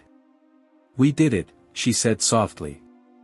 Amelia nodded, her voice steady. "We did. And they can't take this away from us." As the stars appeared in the sky, Amelia looked at the mural one last time, the word Esperanza glowing at its center. It wasn't just a word, it was a promise. No matter what challenges came their way, La Bendition would endure. Together, they had made sure of that. The days after the event brought a sense of triumph to La Bendition. The living mural had not only silenced the doubts raised by the article, but it had strengthened the restaurant's bond with the community. People continued to visit, leaving their marks on the mural or simply admiring it while they ate. Each new addition told a unique story, memories, dreams, and pieces of the neighborhood stitched together in vibrant color. Amelia felt a renewed sense of hope every time she looked at the wall. It was a testament to everything she and her team had fought for, and she knew they had built something that couldn't be erased. Yet, in the quiet moments between the bustling hours, she couldn't ignore the lingering worry in her chest. Andrea's silence since the event wasn't reassuring, it was unsettling. One afternoon, as the sun filtered through the restaurant's windows, Christian entered the kitchen with a clipboard in hand, his face clouded with unease. "Amelia, you might want to take a look at this," he said, setting the clipboard on the counter. Amelia wiped her hands on a towel and picked it up, scanning the pages. It was an official notice, a zoning proposal from the city council. Her stomach dropped as she read the details. The document outlined plans for a new development project, luxury condos and retail spaces, set to replace several small businesses in the area, including La Bendition. Christian sighed, leaning against the counter. "I did some digging. Guess who's behind it?" Amelia didn't need to ask. "Andrea." He nodded grimly. "She's working with the developer she mentioned before. If this goes through, they'll force you to sell. The proposal goes to a vote in a few weeks." Amelia set the clipboard down, her hands trembling slightly. She had known Andrea wouldn't back down, but this felt like a direct attack, a calculated attempt to strip the neighborhood of its identity. Sophia entered the kitchen, holding a tray of empty plates. She froze when she saw their expressions. "What's wrong?" Amelia hesitated, then explained the situation. As she spoke, Sophia's eyes widened, and a fiery determination replaced the shock on her face. "They can't do this," Sophia said, her voice steady despite the anger simmering beneath it. "We won't let them." Christian nodded in agreement. "We'll fight it, Amelia. The community's behind us. We've seen that." Amelia took a deep breath, forcing herself to think clearly. She couldn't let fear paralyze her, not now. "We'll need to act fast," she said. "If we're going to stop this, we need to show the city council exactly what they're trying to destroy." That evening, after the restaurant closed, Amelia, Sophia, and Christian sat around one of the dining tables, brainstorming ideas. The zoning proposal was more than just a threat to the restaurant, it was a threat to the entire neighborhood. If the development went forward, dozens of small businesses and families would be displaced, their livelihoods erased. "We need to make this personal," Sophia said, tapping her pencil against her sketchbook. "They're looking at us as numbers on a page. We have to show them the people behind this place, the lives they'll be affecting." Amelia nodded. "Stories. Photos. Faces. We need to put a human face on this fight." Christian leaned forward. "We could hold another event. Something bigger than before. Not just for La Bendition, but for the whole neighborhood. Get everyone involved, business owners, families, anyone who'll be impacted by this." Sophia's eyes lit up. "And we document everything. Photos, videos, testimonials. We turn it into a campaign, a way to show the city council what they're trying to destroy." Amelia smiled, pride swelling in her chest as she looked at them. "I like it. Let's get started." Over the next week, La Bendition became the center of a grassroots movement. Flyers went up around the neighborhood, calling for a community rally to save our home. Christian reached out to local business owners, many of whom eagerly joined the cause. Sophia worked tirelessly on the creative side, designing posters and banners, while Amelia met with neighbors to gather their stories. One by one, people came to the restaurant to share their experiences. An elderly couple spoke about how they had celebrated their 50th wedding anniversary at La Bendition. A young woman tearfully recounted how Esperanza had given her a job when she was a struggling single mother. A local artist described how the restaurant's mural had inspired him to pursue his passion for painting again. Each story was a reminder of what the restaurant, and the neighborhood, meant to the people who called it home. Sophia documented everything with her camera, capturing raw, heartfelt moments that she later turned into a short video. The footage showed people painting the mural, laughing over meals, and sharing their memories. The final frame was a shot of the mural itself, with the word Esperanza glowing in the sunlight. The day of the rally arrived, and the street outside La Bendition was transformed into a vibrant celebration of community. Tables lined the sidewalks, piled high with food from local businesses. Musicians played upbeat tunes, and children ran through the crowd, waving homemade signs that read, "Save our home" and "Esperanza lives here." Amelia stood near the mural, watching as people gathered to paint their marks on the wall.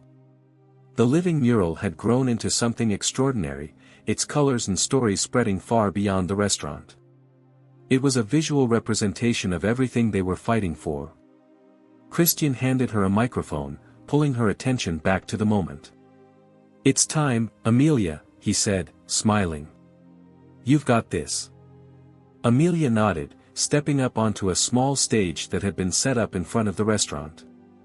The crowd quieted as she took the microphone, their faces expectant.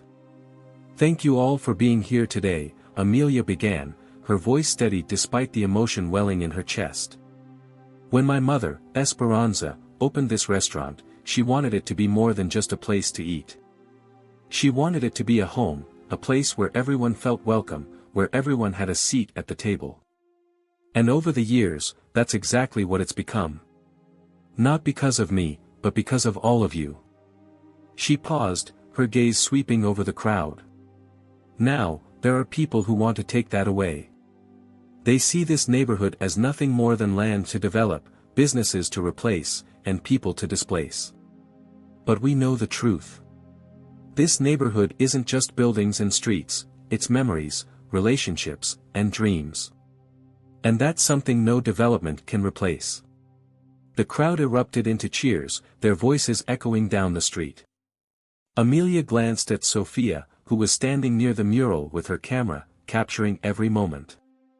The girl gave her a thumbs up, her face glowing with pride. "This isn't just about saving a restaurant," Amelia continued. "It's about saving everything we've built together. And I promise you, we will fight. We will stand together. And we will not be silenced." The cheers grew louder, and Amelia felt a surge of hope as she stepped down from the stage. Christian clapped her on the back, grinning. "You're a natural, Amelia." Sophia ran over, her eyes bright. "That was amazing. People are going to remember this." Amelia smiled, her heart full. "Let's hope the city council remembers it too." As the sun set on the rally, casting a golden light over the mural and the bustling crowd, Amelia felt a sense of peace settle over her. The fight was far from over, but for the first time, she didn't feel afraid. They had a community behind them, a story worth telling, and a strength that couldn't be broken. And as she looked at the mural one last time, the word Esperanza standing boldly in the center, she knew they had already won in the ways that mattered most. The morning after the rally, the streets of the neighborhood were quieter, but the energy from the previous day still lingered in the air. La Bendition had opened early, as always, but Amelia, Christian, and Sophia moved with a sense of anticipation. The rally had been a success, drawing more people than they could have imagined, and the video Sophia had put together was already circulating online, shared across social media platforms by neighbors and supporters alike. Amelia sat at one of the corner tables, reviewing a stack of documents with Christian. They were going over the details of the zoning proposal and drafting a petition to present to the city council. Sophia worked nearby, editing footage from the rally on her laptop. Every so often, she would pause the video to replay a particularly powerful moment, a child painting a flower on the mural, an elderly woman sharing her story in front of a cheering crowd, or Amelia's speech, which had become the rallying cry for the entire movement. As the morning passed, Amelia couldn't shake the feeling that they were on the cusp of something big. But that feeling came with an edge of uncertainty. Andrea had been quiet since the rally, too quiet. Amelia couldn't imagine that she had given up so easily. Around midday, as the lunch crowd began to trickle in, Sophia's phone buzzed on the table. She picked it up absent-mindedly, her focus still on her laptop, but her expression changed as she read the notification. "Amelia," Sophia said, her voice urgent. "You need to see this." Amelia looked up, her heart skipping a beat. "What is it?" Sophia handed her the phone. It was a link to an article on a local news website, one of the same outlets that had published the original hit piece about La Bendition. The headline read, "Controversy Deepens, La Bendition faces allegations of health code violations." Amelia felt the blood drain from her face as she read the article. It claimed that the restaurant had been reported for multiple health violations, including improper food storage and unclean conditions. The article mentioned an anonymous source who had allegedly seen questionable practices in the kitchen. The accusations were vague, but they were enough to cast doubt on the restaurant's reputation. Christian leaned over to read the article, his face darkening. "This is ridiculous. We've never had a single issue with health inspectors." "They're lies," Sophia said, her voice rising in anger. "It's Andrea. It has to be." Amelia took a deep breath, trying to steady herself.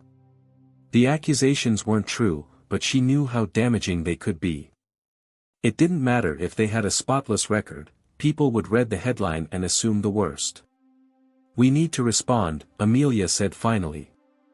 "But not with anger. We have to stay calm and show the truth."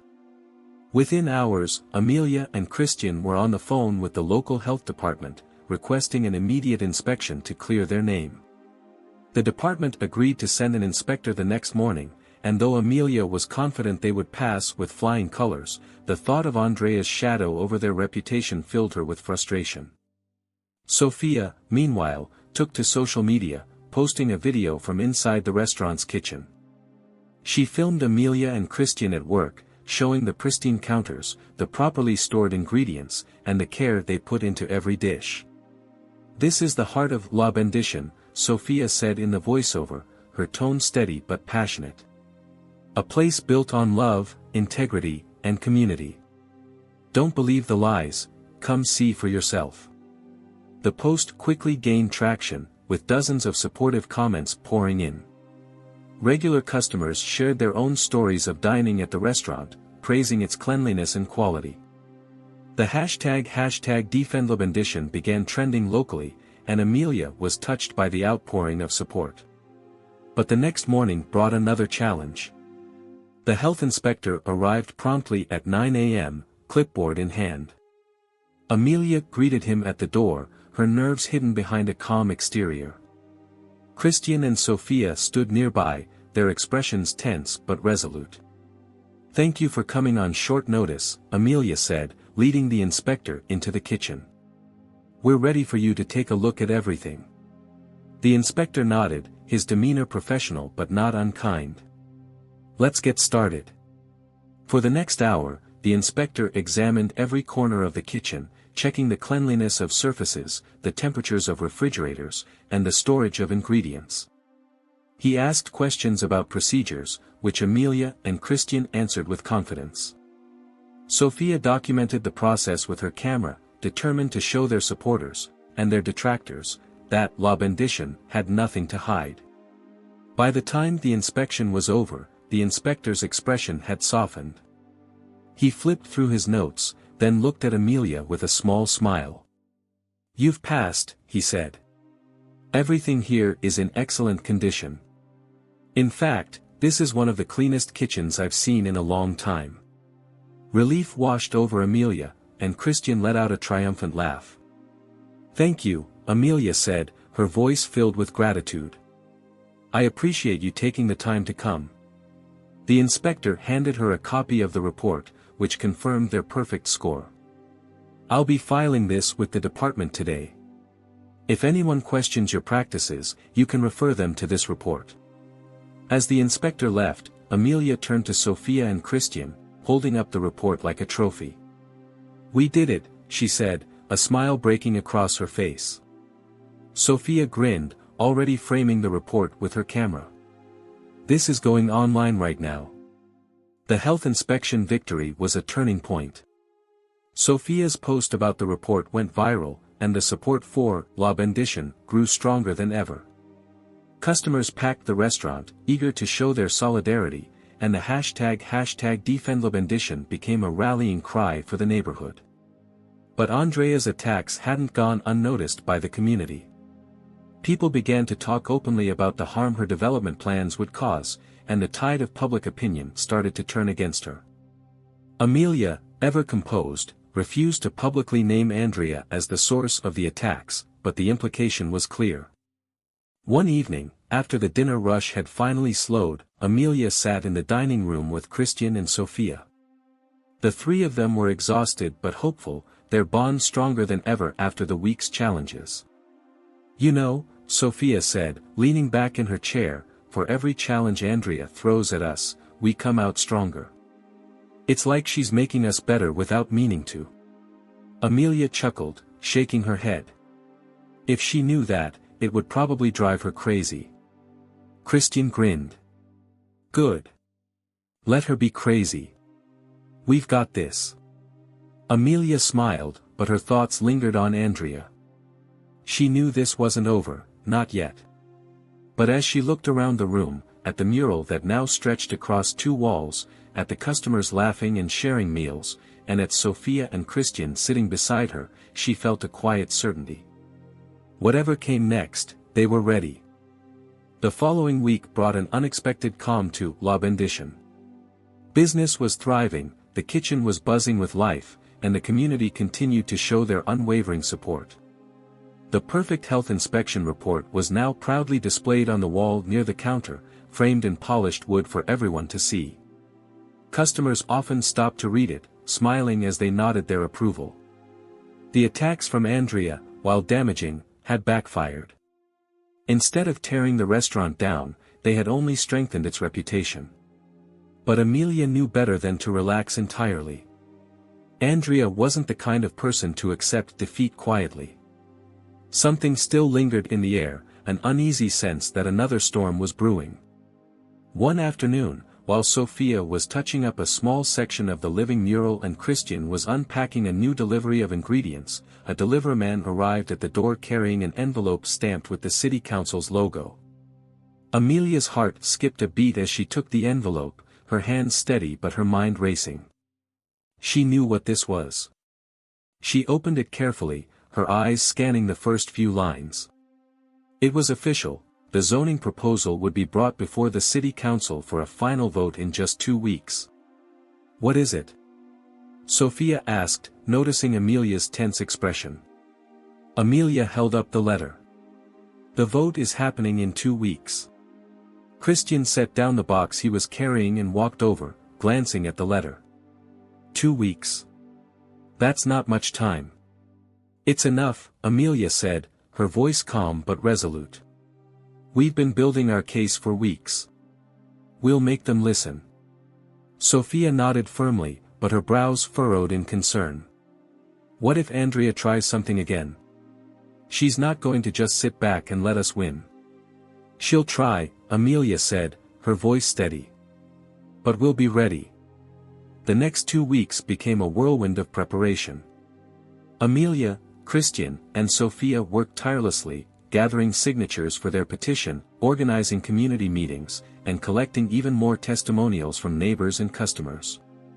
They reached out to local journalists who had covered the rally, inviting them to visit the restaurant and see the mural for themselves. Every moment was spent building momentum, ensuring that the city council couldn't ignore the voices of the people who called the neighborhood home. The living mural continued to grow during this time, with new contributions appearing every day. One afternoon, a young girl painted a colorful kite flying in the corner of the mural, explaining that it reminded her of the afternoons she spent playing in the neighborhood park.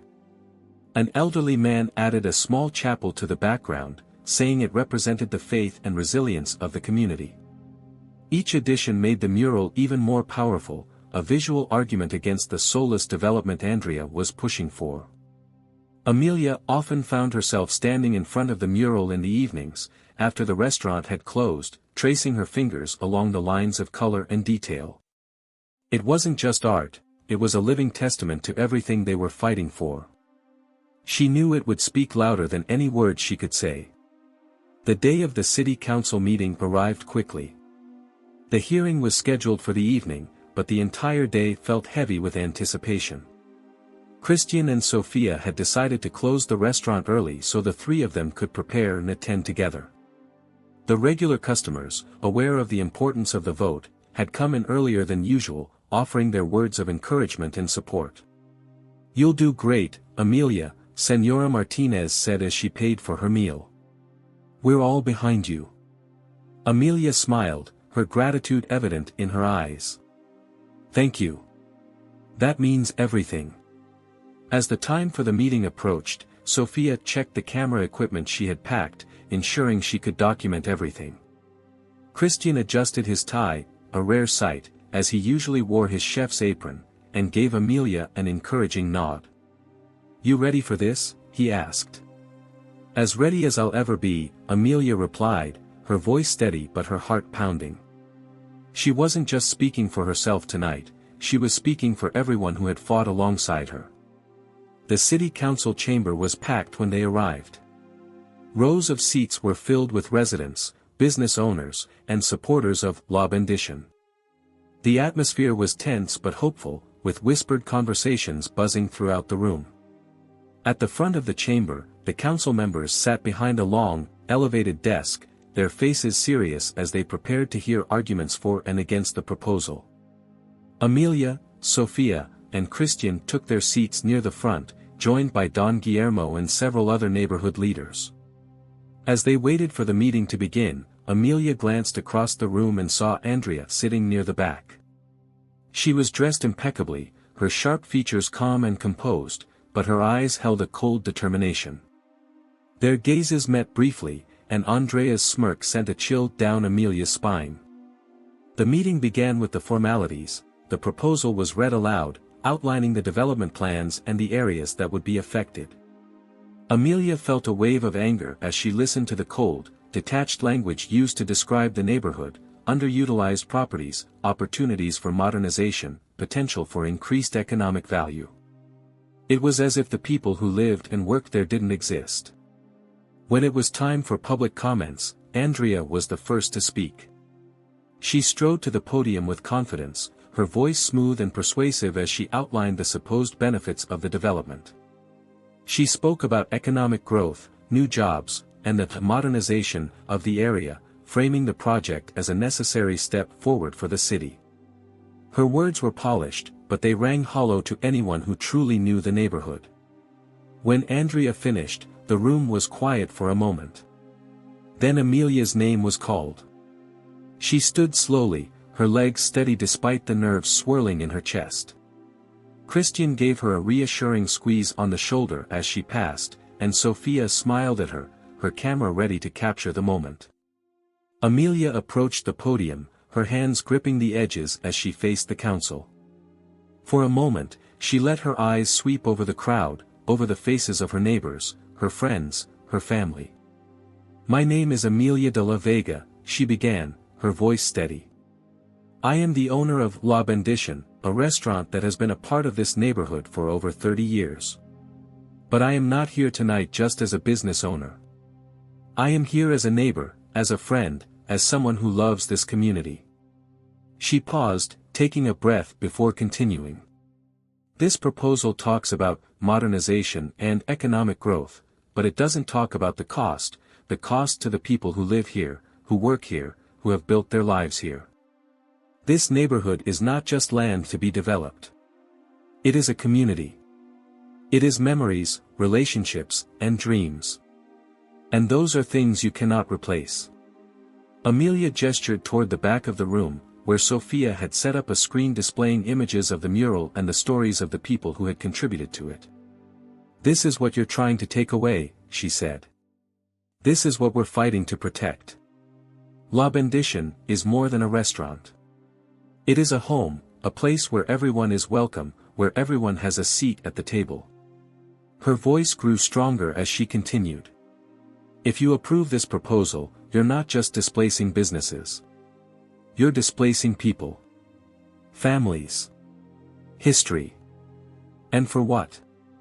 Another development that looks like every other one, in a city that's losing its heart." The room was silent as she finished, her words hanging in the air. Amelia stepped back from the podium, her hands trembling slightly as she returned to her seat. Christian and Sophia both gave her encouraging smiles, and the crowd erupted into applause. For the first time that evening, Amelia allowed herself to hope. The applause that followed Amelia's speech was overwhelming, echoing off the walls of the city council chamber. She felt the warmth of it wash over her like a tide, but she didn't let herself revel in it for too long. This wasn't over yet. As she sat down between Christian and Sophia, her hands still trembling slightly, she glanced toward the council members. Their expressions were unreadable, stoic as they made notes and whispered among themselves. It was impossible to tell how her words had landed with them. Christian leaned in, giving her shoulder a firm squeeze. "You were incredible, Amelia," he whispered. Every word of that hit straight to the heart. Sophia nodded emphatically, her eyes shining with pride. "You said exactly what needed to be said. No one could ignore that." Amelia smiled at them, grateful for their support, but her gaze wandered toward the back of the room, where Andrea sat.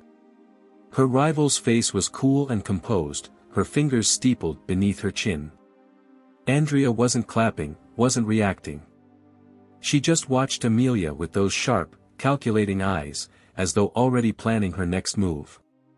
The council opened the floor to more public comments, and one by one, members of the community stepped forward to speak. Don Guillermo spoke about how La Bendition had inspired him to take up painting again in his retirement, and how the mural had brought life back to the neighborhood. A single mother shared how the restaurant had supported her through tough times, offering her a place to work and food for her children when she needed it most. Even children, clutching handwritten notes and encouraged by their parents, spoke about how they painted on the mural and felt like they belonged. Amelia's heart swelled with pride as she listened to each story. Every person who spoke reminded her of why she had fought so hard to keep the restaurant alive. These people weren't just customers, they were family. But as the comments continued, Andrea's side made their presence known as well. A man dressed in a sleek suit, no doubt hired by Andrea, stood at the podium and spoke about economic growth, increased property values, and the potential for progress. He painted a picture of a gleaming, modern development, dismissing the existing businesses as outdated and the neighborhood as underutilized. Amelia clenched her fists under the table, anger bubbling in her chest at the dismissive tone. She glanced at Christian, who shook his head subtly, as if to remind her to stay calm. Andrea herself eventually stepped up to speak again, her voice smooth and persuasive. She framed the development as inevitable, as something the city needed to embrace to move forward. She didn't mention Amelia or La Bendition directly, but her words carried an undercurrent of condescension, as though she saw herself as above the messy, vibrant, imperfect life of the neighborhood. When she finished, Amelia caught Sophia glaring at her from across the room. Sophia's hand tightened around her camera, and Amelia could see the frustration in her expression. But there was no time to dwell on it. The council chairwoman announced that it was time for the council members to deliberate before the vote. The room fell into a tense silence as the council members leaned toward one another, their voices low as they discussed the proposal. Amelia could feel her heart pounding in her chest, each second stretching into an eternity. Christian shifted in his seat beside her, his knee bouncing slightly, a rare sign of nervousness from someone usually so calm. Sophia gripped her camera tightly, as if it were a lifeline. Finally, after what felt like hours, the chairwoman called the meeting back to order. The room quieted instantly as she raised her gavel. After careful deliberation, the chairwoman began, her voice steady, "The city council has decided to reject the proposed zoning change." For a moment, the words didn't register. Amelia stared at the councilwoman, frozen, as if her brain needed an extra second to process what had just happened. Then, like a dam breaking, the room erupted into cheers and applause. Christian leaped to his feet, throwing his arms around Amelia in a triumphant hug. "We did it," he shouted, his voice loud enough to carry over the noise. Sophia jumped up as well, her camera still in hand, and threw her arms around both of them. "Amelia," they listened. They really listened. Amelia felt tears prick at the corners of her eyes as she hugged them back. The relief, the joy, the overwhelming sense of victory, it all hit her at once. She turned to look at the crowd, at the smiling faces of her neighbors and friends. They had fought together, and they had won. But as the celebration continued, Amelia's eyes found Andrea in the back of the room. Her rival was already standing, her jaw tight and her expression icy. For the first time, Andrea looked genuinely rattled. She gathered her things quickly, walking out of the chamber without so much as a glance back. Amelia didn't follow her with her gaze for long. Andrea didn't matter anymore. What mattered was the community around her, the people who had stood by her and refused to let the neighborhood be erased. Back at La Bendición, that evening, the celebration continued. Neighbors filled the restaurant, toasting with glasses of agua fresca and sharing plates of tamales and arroz con leche. The atmosphere was electric, filled with laughter and joy. The mural, illuminated by the soft glow of the restaurant's lights, seemed to shimmer with life. Amelia stood behind the counter, watching the scene unfold. Christian was joking with a group of regulars near the door, while Sophia sat at a table with some of the younger kids, helping them draw ideas for future additions to the mural. Don Guillermo approached her, holding a glass of horchata. "You've done something incredible, Amelia," he said, his voice warm. "This place isn't just a restaurant, it's a symbol. And it will be for generations." Amelia smiled, her eyes misty. "It wasn't just me," she said. "It was all of us." He raised his glass in a toast. "To all of us, then. And to Esperanza." "To Esperanza," Amelia echoed softly, lifting her own glass. As the night wore on and the restaurant began to quiet, Amelia found herself standing in front of the mural once again.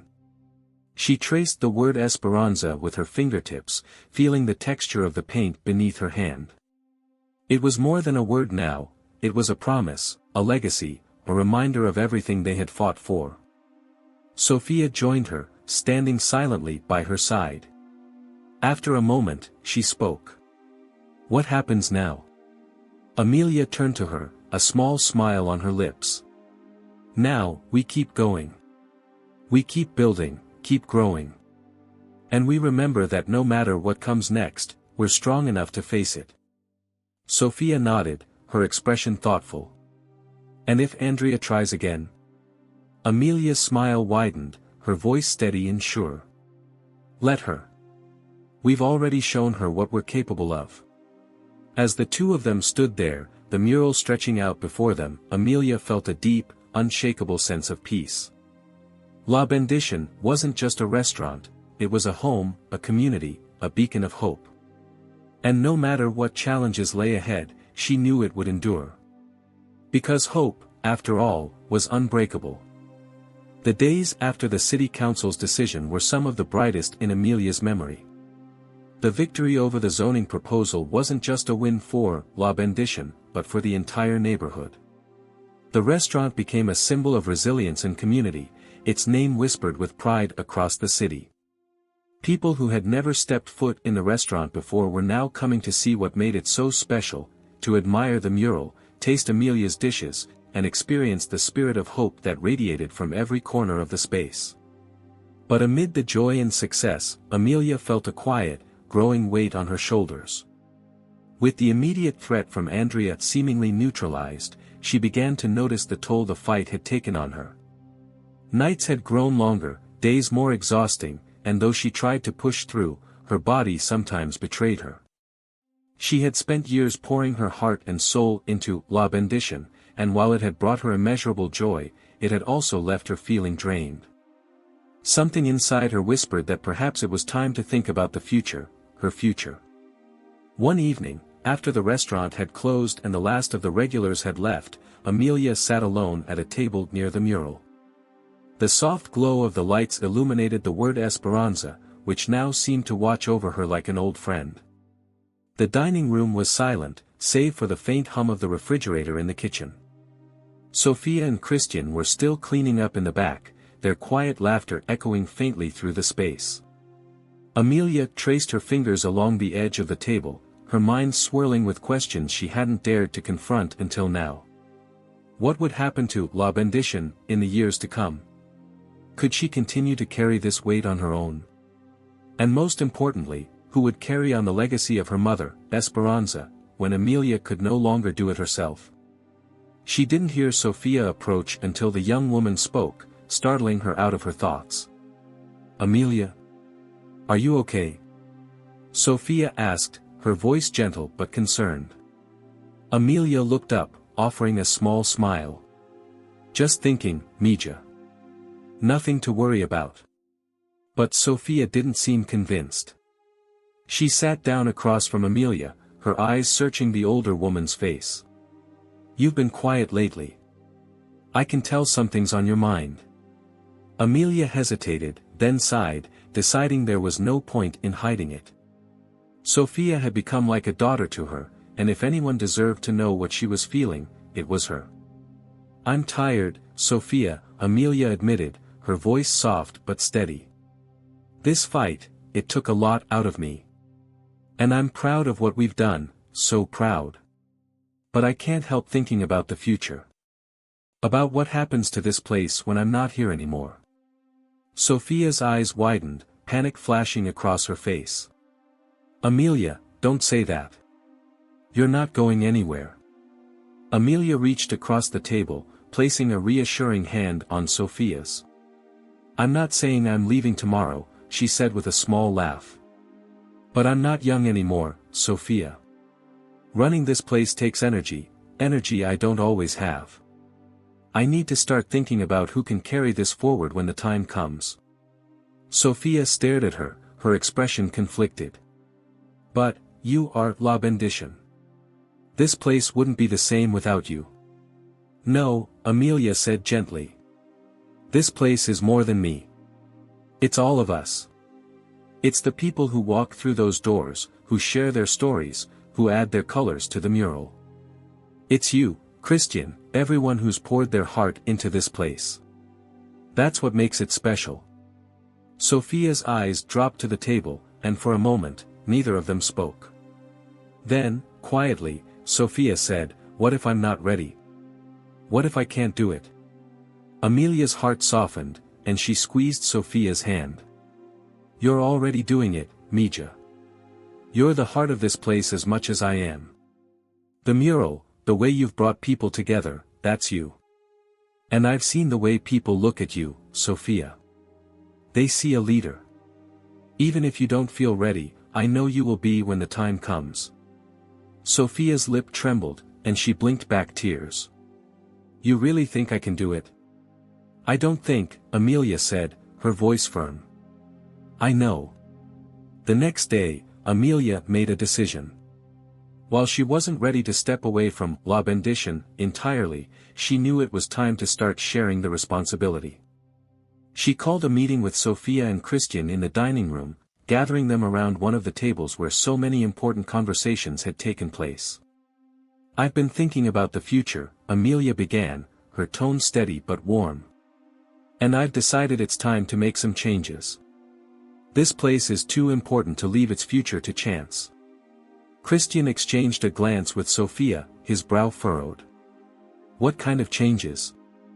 Amelia smiled, her hands folded on the table. "I want both of you to take on more responsibility here. Not just as my team, but as partners.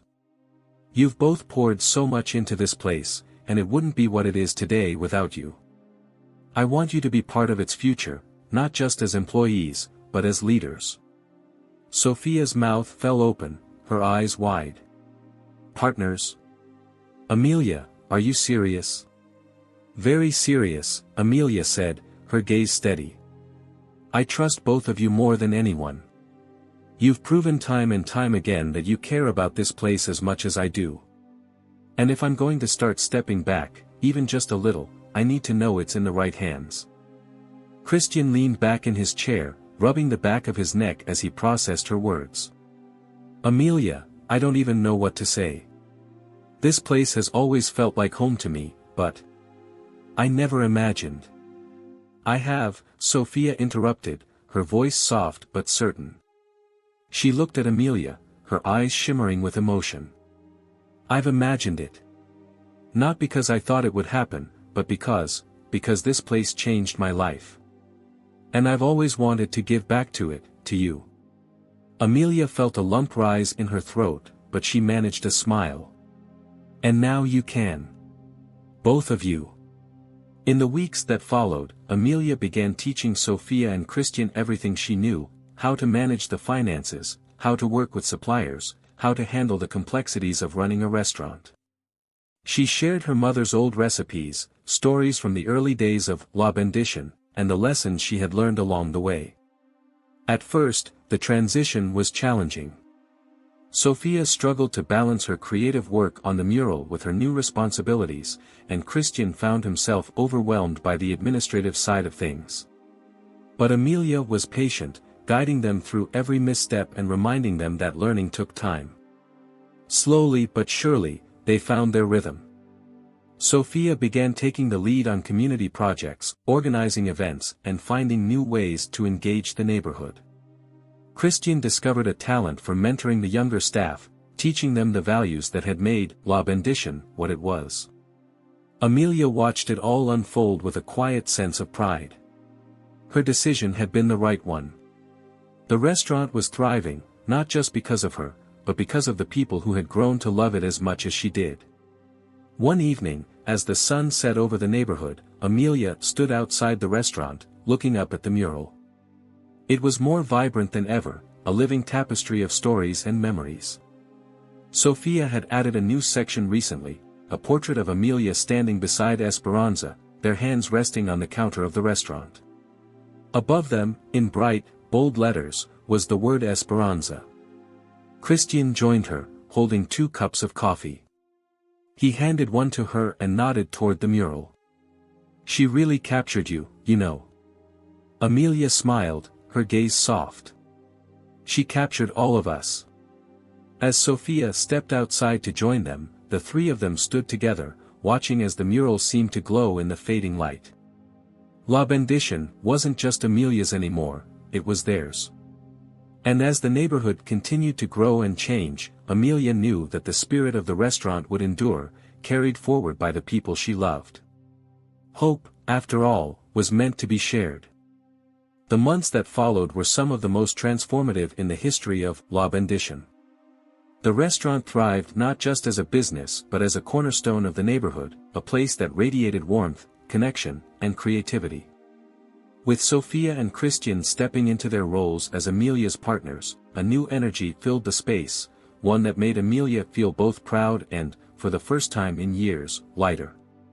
Each day, Amelia arrived early, as she always had, but now she allowed herself to step back occasionally, letting Sophia and Christian take the lead. She would sit at one of the tables near the mural, her hands wrapped around a steaming cup of coffee, and watch as the 2 of them worked together. Christian had become a natural leader in the kitchen, mentoring the younger staff with a firm but kind hand. Sophia, meanwhile, seemed to glow in her new role, balancing her creative vision with her growing confidence in managing the day-to-day operations. They weren't just learning how to run the restaurant, they were making it their own.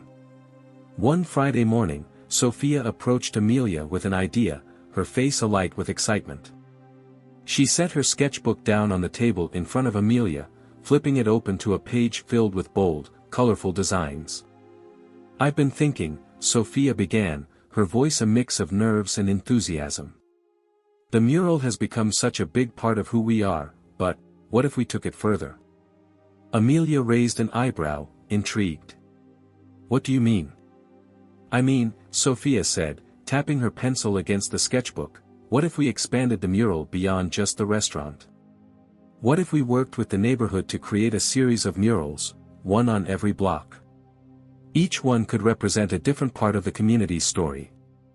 And we could tie it all back to La Bendition, like a trail that leads people here. Amelia's lips curved into a smile as she studied the sketches. Sophia had drawn images of musicians playing in a plaza, a street vendor handing a tamale to a child, a grandmother braiding her granddaughter's hair on a porch. Each design was vibrant and full of life, capturing the spirit of the neighborhood in a way only Sophia could. It's beautiful, Amelia said softly. And ambitious. Sophia bit her lip, clearly trying to gauge Amelia's reaction. Do you think we could do it? Amelia reached out, placing a hand over Sophia's. I think if anyone can make it happen, it's you. The idea for the neighborhood mural project spread quickly, and the response was overwhelming. Residents, artists, and even local businesses wanted to get involved. Sophia worked tirelessly to organize the project, collaborating with artists from all over the city while ensuring that each mural reflected the unique stories of the people who lived there. Christian, always the pragmatist, helped secure funding by hosting special dinners at La Bendition, where guests could contribute to the project while enjoying Amelia's signature dishes. Amelia watched it all unfold with awe. The neighborhood was coming alive in a way she hadn't seen since her mother's time. Every block seemed to hum with activity as people came together to paint, share stories, and celebrate their culture. The murals became a unifying force, connecting residents who had once felt isolated and bringing new life to forgotten corners of the neighborhood. One of Amelia's favorite moments came during the creation of the second mural, which was painted on the wall of a local bakery. The mural depicted a young Esperanza, standing in front of a stove with a wooden spoon in her hand, surrounded by scenes of families sharing meals. As the artist worked, Amelia found herself lost in thought, remembering her mother's laugh, the way her hands had always been busy but her heart fully present. Seeing Esperanza immortalized on the wall brought tears to Amelia's eyes. Sophia noticed and stepped over, wiping her hands on her paint-splattered jeans. She'd be proud of you, you know, Sophia said softly, her eyes kind. Everything you've done, everything you've built. It's exactly what she wanted. Amelia smiled, blinking away her tears. She'd be proud of all of us. As the weeks passed, the mural trail took shape. Each new mural became a gathering point, a reason for people to stop, reflect, and connect with their neighbors. Tourists began visiting the neighborhood just to see the art, their curiosity leading them to La Bendition, where they would sit at the tables and listen to the stories behind the murals. One evening, after the restaurant had closed, Amelia, Sophia, and Christian sat together in the quiet dining room, the glow of the mural outside casting soft colors through the windows. They were exhausted but satisfied, having spent the day helping with the latest mural, a stunning piece that depicted a group of neighborhood children flying kites in a vibrant, open sky. Do you realize what we've done? Christian said, breaking the silence. He leaned back in his chair, his arms crossed over his chest, a smile tugging at his lips. We've turned this neighborhood into something people talk about all over the city. It's incredible. It's more than that, Sophia added, her voice thoughtful. We've shown people that this neighborhood matters. That it's not just a place to pass through, it's a place to belong. Amelia looked at the two of them, her heart swelling with pride. And we did it together, she said. This isn't just my mother's legacy anymore.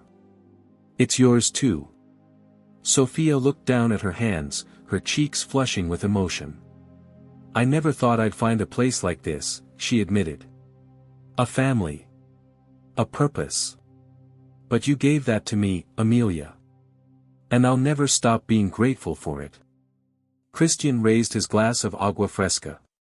To Amelia, he said, grinning. The heart of La Bendition.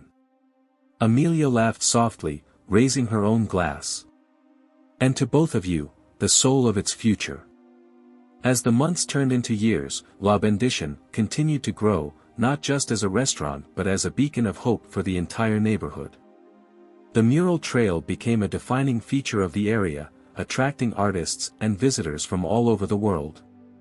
And though Amelia began to step back from the day-to-day operations, she never strayed far from the place that had given her life so much meaning. One quiet evening, as the restaurant closed for the night, Amelia stood in front of the original mural, her hands tucked into the pockets of her apron. Sophia approached, holding a fresh can of paint in one hand and a brush in the other. "We saved a spot for you," Sophia said, nodding toward a small, empty corner of the mural. "I think it's time you left your mark." Amelia smiled, her heart swelling with emotion. She took the brush from Sophia, dipping it into the paint, and carefully added her contribution, a single blooming sunflower, its petals reaching toward the sky. "It's perfect," Sophia said, stepping back to admire it. Amelia looked at the mural, at the stories and colors that stretched across the wall, and felt a deep, unshakable sense of peace. This place, this community, this family, it was everything she had ever dreamed of and more. And as she stood there, surrounded by the people she loved, she knew one thing for certain. The legacy of Esperanza would live on forever. As the years continued to pass, La Bendition became not just a neighborhood treasure but a citywide emblem of resilience, creativity, and community. The mural trail had expanded even further, now winding through nearly every corner of the neighborhood, each mural more breathtaking than the last. Tourists came from far and wide to see the living art gallery that had blossomed in this once overlooked area, and every step along the trail seemed to tell a story that led back to La Bendition. But for Amelia, the time for reflection had come more frequently. While her heart remained tethered to the restaurant and its ever-growing legacy, her body and spirit yearned for a quieter pace. She had given so much of herself to this place, to this neighborhood, and now she felt it was finally time to embrace the role she had begun to transition into, that of a mentor, a guide, and a keeper of memories. One crisp autumn morning, Amelia stood in her small kitchen at home, watching the sunlight filter through the lace curtains. The aroma of freshly brewed coffee filled the air, but her focus was on the small, neatly packed suitcase sitting on the floor by the door. She had decided, after much thought, to take a long overdue trip, a journey to Oaxaca, the place her mother, Esperanza, had been born and raised. It was a trip Amelia had put off for years, always finding an excuse to stay.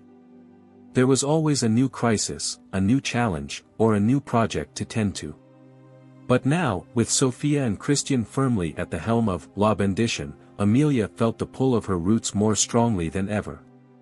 She wanted to see the markets where Esperanza had learned to cook, to walk the streets her mother had walked as a child, and to reconnect with the pieces of herself that had always been intertwined with her mother's legacy.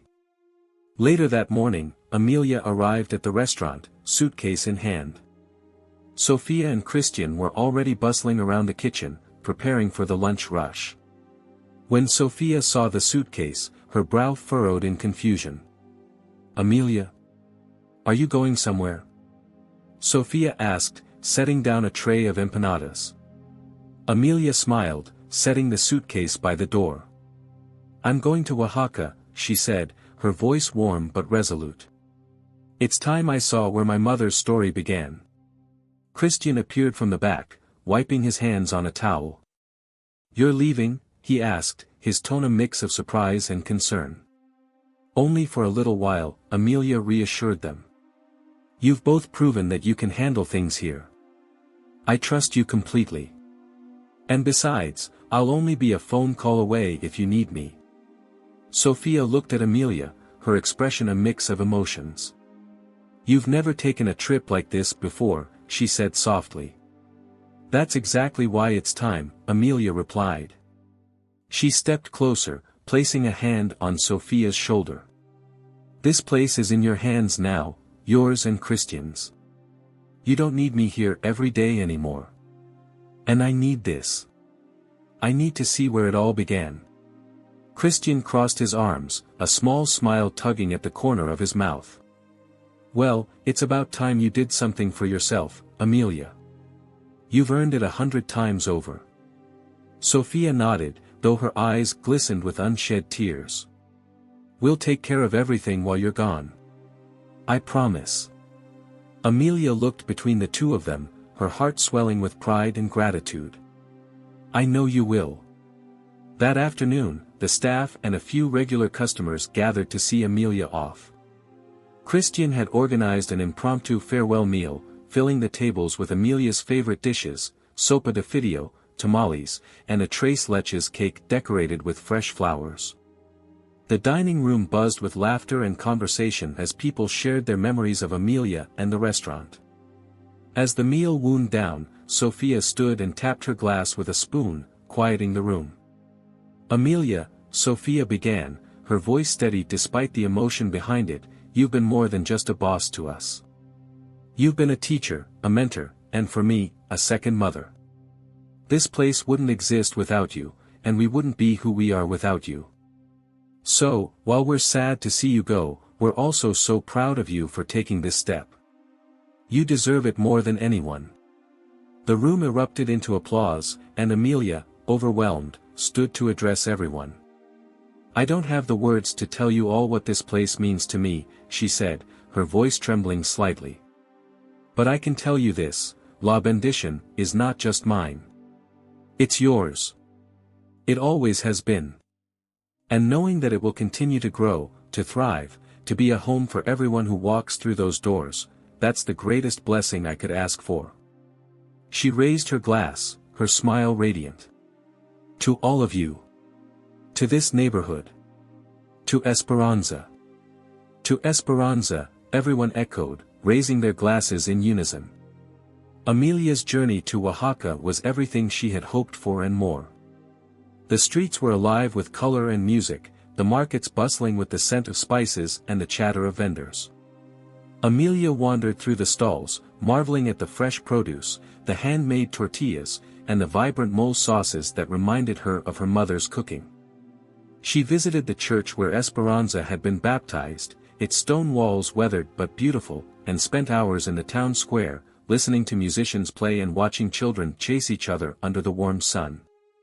But the most profound moment came when Amelia visited a small, family-run kitchen in the heart of the market. The owners, an older couple, welcomed her with open arms after hearing about La Bendition and its story. They cooked with the same care and love that Esperanza had, their movements in the kitchen a dance Amelia recognized deeply. Sitting at a wooden table, a bowl of rich mole poblano in front of her, Amelia felt an overwhelming sense of connection, to her mother, to her roots, and to the journey that had brought her here. I see you, Mama, she whispered softly, her voice carried away by the warm breeze. When Amelia returned to La Bendition weeks later, she found the restaurant thriving in her absence. Sophia had organized a new community event, this time inviting local musicians to perform in the dining room on Friday nights. Christian had revamped the menu slightly, adding a seasonal dish inspired by one of Amelia's recipes. The restaurant felt alive, vibrant, and full of possibility. And as Amelia stepped through the doors, greeted by the familiar hum of conversation and the aroma of fresh food, she realized something important: she hadn't left La Bendition behind. She had simply allowed it to grow, to stretch its wings, and to become something even greater than she had ever imagined. That evening, as Amelia sat at her favorite corner table, Sophia brought her a plate of mole poblano, her eyes sparkling. I thought you might miss this, Sophia said with a grin. Amelia laughed, her heart full. You have no idea. And as she took her first bite, surrounded by the people and the place she loved most in the world, Amelia felt the deepest sense of peace she had ever known. La Bendition was no longer just a restaurant. It was a legacy, a living, breathing testament to hope, love, and community. And Amelia knew, with every fiber of her being, that it would endure long after she was gone. Because, like the mural, like the word Esperanza, its roots ran too deep to ever be erased. The seasons changed, bringing a cool breeze to the neighborhood that rustled the leaves of the old jacaranda trees lining the streets near La Bendition. Amelia, now more accustomed to her quieter role, found herself savoring the simple moments, watching the sunrise over the city, enjoying her morning coffee at home, and visiting the restaurant not out of obligation but as a guest, a proud observer of what it had become.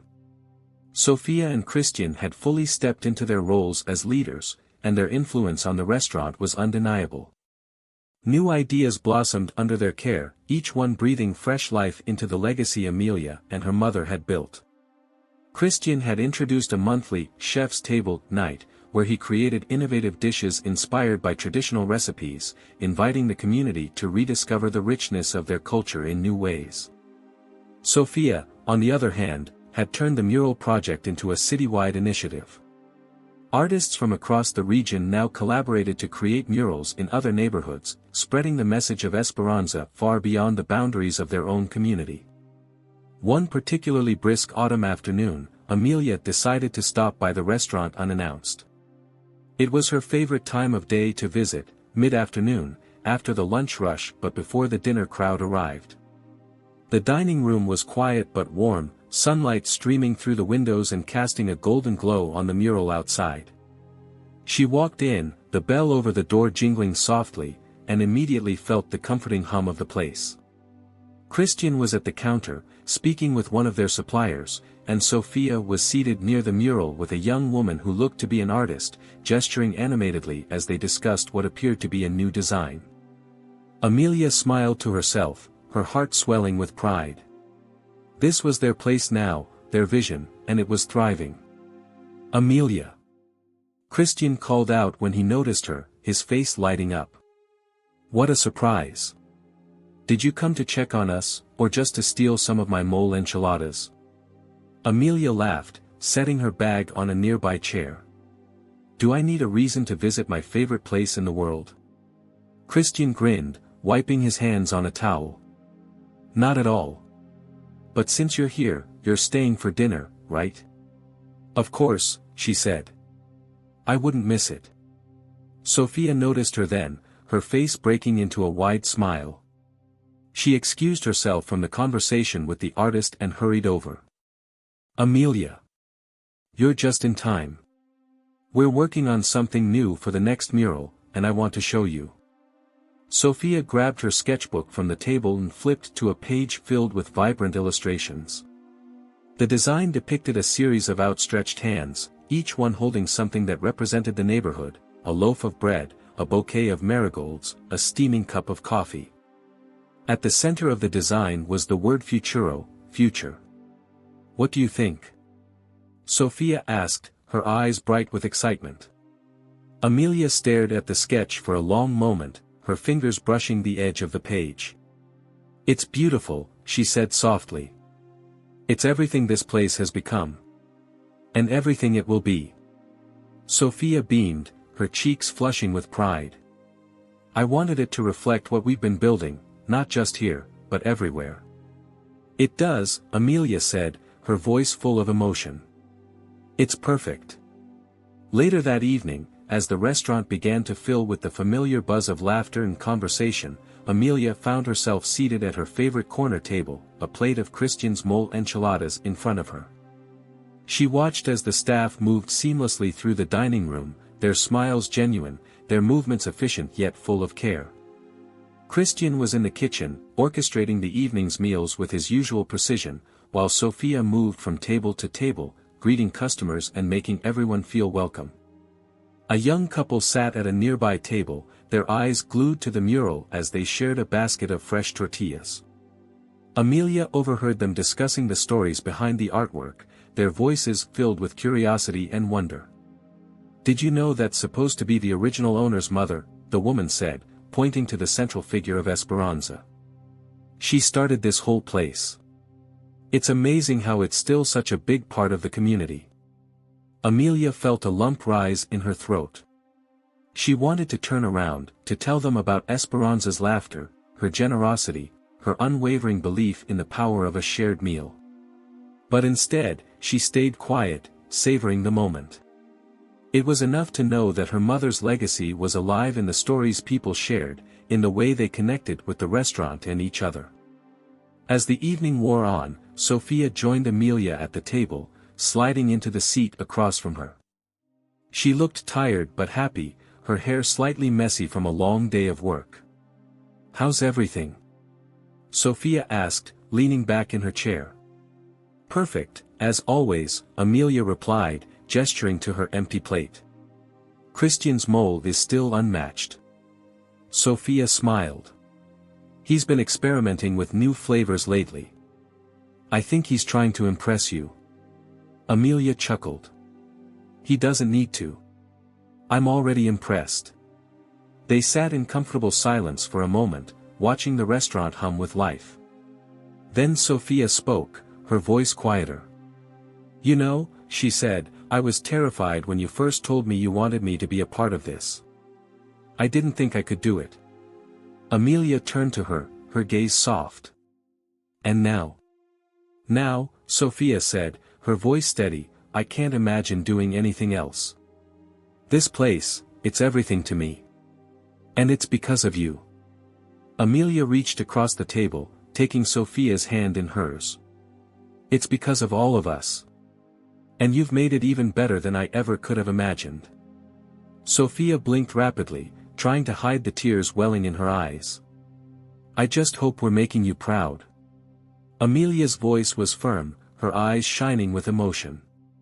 "You make me proud every single day." That night, after the restaurant had closed and the staff had gone home, Amelia lingered for a while longer. She walked through the empty dining room, running her fingers along the edges of the tables, the chairs, the counter. The mural outside cast a faint glow through the windows, its colors softened by the moonlight. She stopped in front of the section Sophia had added, the sunflower Amelia had painted during her return from Oaxaca. She smiled as she traced its outline with her fingertip, thinking of all the stories the mural carried now, all the hands that had contributed to it over the years. This place, this legacy, was no longer just hers. It belonged to the neighborhood, to the people who had poured their hearts into it, to Sophia and Christian and everyone who had fought to keep its spirit alive.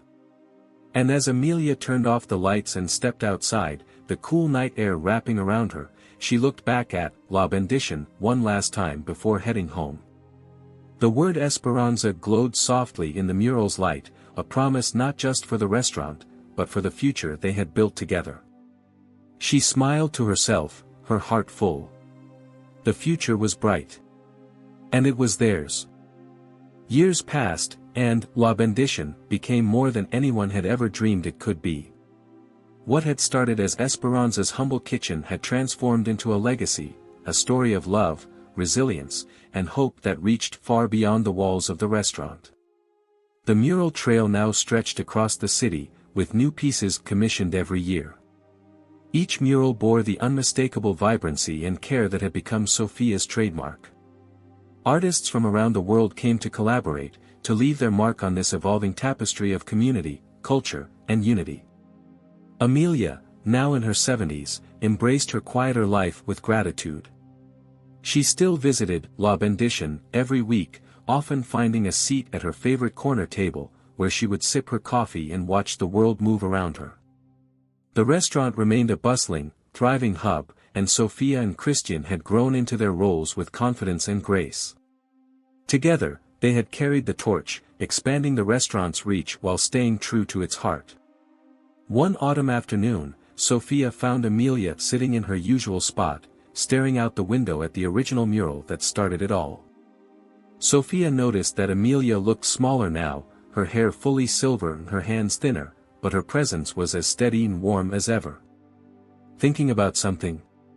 Sophia asked, sliding into the seat across from her. Amelia turned to her, a small smile on her lips. "Just remembering," she said. "It feels like a lifetime ago, doesn't it? When it was just me trying to keep this place alive." Sophia leaned forward, her voice soft. "You didn't just keep it alive, Amelia. You made it into what it is. Everything we've built, it's all because of you."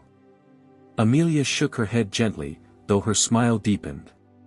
It's because of all of us. This place, it's not mine anymore. It belongs to the community, to you, to Christian, to everyone who's ever walked through those doors. Sophia's eyes glistened, but she quickly changed the subject. Speaking of Christian, he's been in the kitchen all morning working on a surprise for you. I think he's nervous you'll critique it. Amelia chuckled. He's got nothing to worry about. That boy's been out cooking me for years. A few hours later, the restaurant was bustling as the evening crowd arrived. Sophia and Christian had planned a special celebration that Amelia didn't fully understand at first. They had insisted she stay until the end of the night, promising her a surprise, though they refused to say what it was. By the time the dinner rush began to slow, Christian emerged from the kitchen with a tray of desserts, each plate beautifully presented. On each plate was a slice of tres leches cake, but instead of the usual design, the icing was adorned with tiny, hand-painted flowers and the word Esperanza written delicately in script. Christian set a plate in front of Amelia, grinning. I've been practicing this for weeks, he admitted. You'd think making cake for someone who's been doing it for decades wouldn't be nerve-wracking, but here we are. Amelia picked up her fork, her smile wide as she took her first bite. The flavors were rich, the texture perfect, and she looked up at Christian with pride. It's perfect, she said sincerely. Your mama would have been proud. Christian's face softened, and he nodded, looking down at the plate. Thank you, he said quietly. But the surprise wasn't over. As Amelia enjoyed her cake, Sophia cleared her throat and stood in the middle of the dining room, raising her voice to get everyone's attention. The customers quieted, their chatter fading as they turned their attention to her. We have a special announcement tonight, Sophia began, her voice carrying a mix of excitement and emotion. Tonight isn't just any ordinary evening. It's the anniversary of the day Esperanza opened La Bendición. And we thought it was the perfect time to honor someone who has carried her vision forward all these years. Amelia's fork paused in midair as she realized Sophia was talking about her. Sophia gestured toward the door, and two staff members walked in carrying a large canvas covered in a white cloth. They placed it carefully on an easel in the center of the dining room. We wanted to give you something to show how much you mean to all of us, Amelia, Sophia said, her voice thick with emotion. You've given your heart to this place, to this community. And we wanted to give something back to you. Sophia stepped forward and pulled the cloth away, revealing a painting beneath. Amelia gasped softly, her hand coming up to her mouth. The painting was breathtaking. It depicted the dining room of La Bendición, filled with people of all ages and backgrounds. At the center of the scene was Amelia herself, standing behind the counter, her hands outstretched as if welcoming the community into her home. Surrounding her were familiar faces, Christian, Sophia, Don Guillermo, Señora Martinez, and countless others who had been part of the journey. Behind Amelia, the mural of Esperanza glowed brightly, anchoring the scene with its presence. The room erupted into applause as Amelia rose from her seat, her eyes shimmering with tears. She approached the painting, her fingers trembling as she traced the edge of the canvas. It's beautiful, she said softly, her voice barely audible over the applause. Sophia stepped forward, placing a hand on Amelia's shoulder. It's our way of saying thank you. For everything. For believing in us. For never giving up. Amelia turned to face Sophia, then Christian, then the room full of people who were clapping and cheering for her. Her voice was steady despite the tears streaming down her cheeks. I don't deserve this, she said, though her smile betrayed how deeply touched she was. Everything we've built here, it's because of all of you. I may have started it, but it's you who've made it into what it is today. Christian raised his glass from the kitchen counter. To Amelia, he called out. The room echoed his words, the voices of the community ringing out in unison. To Amelia. That night, after everyone had gone home and the restaurant was quiet once more, Amelia stayed behind to look at the painting again. The staff had placed it near the mural, where it could greet customers as they entered. As she stood there, staring at her likeness surrounded by the people she loved, she felt a deep sense of peace. Sophia joined her, her voice soft. "Do you think Esperanza would have liked it?" Amelia smiled, her gaze never leaving the painting. "She would have loved it," she said. "And she'd be so proud of you. Of all of us." Sophia nodded, slipping her arm around Amelia's shoulders. "Thank you for trusting me," she said. "For giving me a place to belong." Amelia turned to her, her smile warm and full of love. "You didn't just belong, Sophia. You became the heart of it all." And as they stood there together, in the quiet glow of the mural and the painting, Amelia knew that her mother's dream had not only endured, it had grown into something even greater than she could have ever imagined. La Bendition was eternal now, its roots too deep to ever be uprooted. It was hope. It was love. And it was home.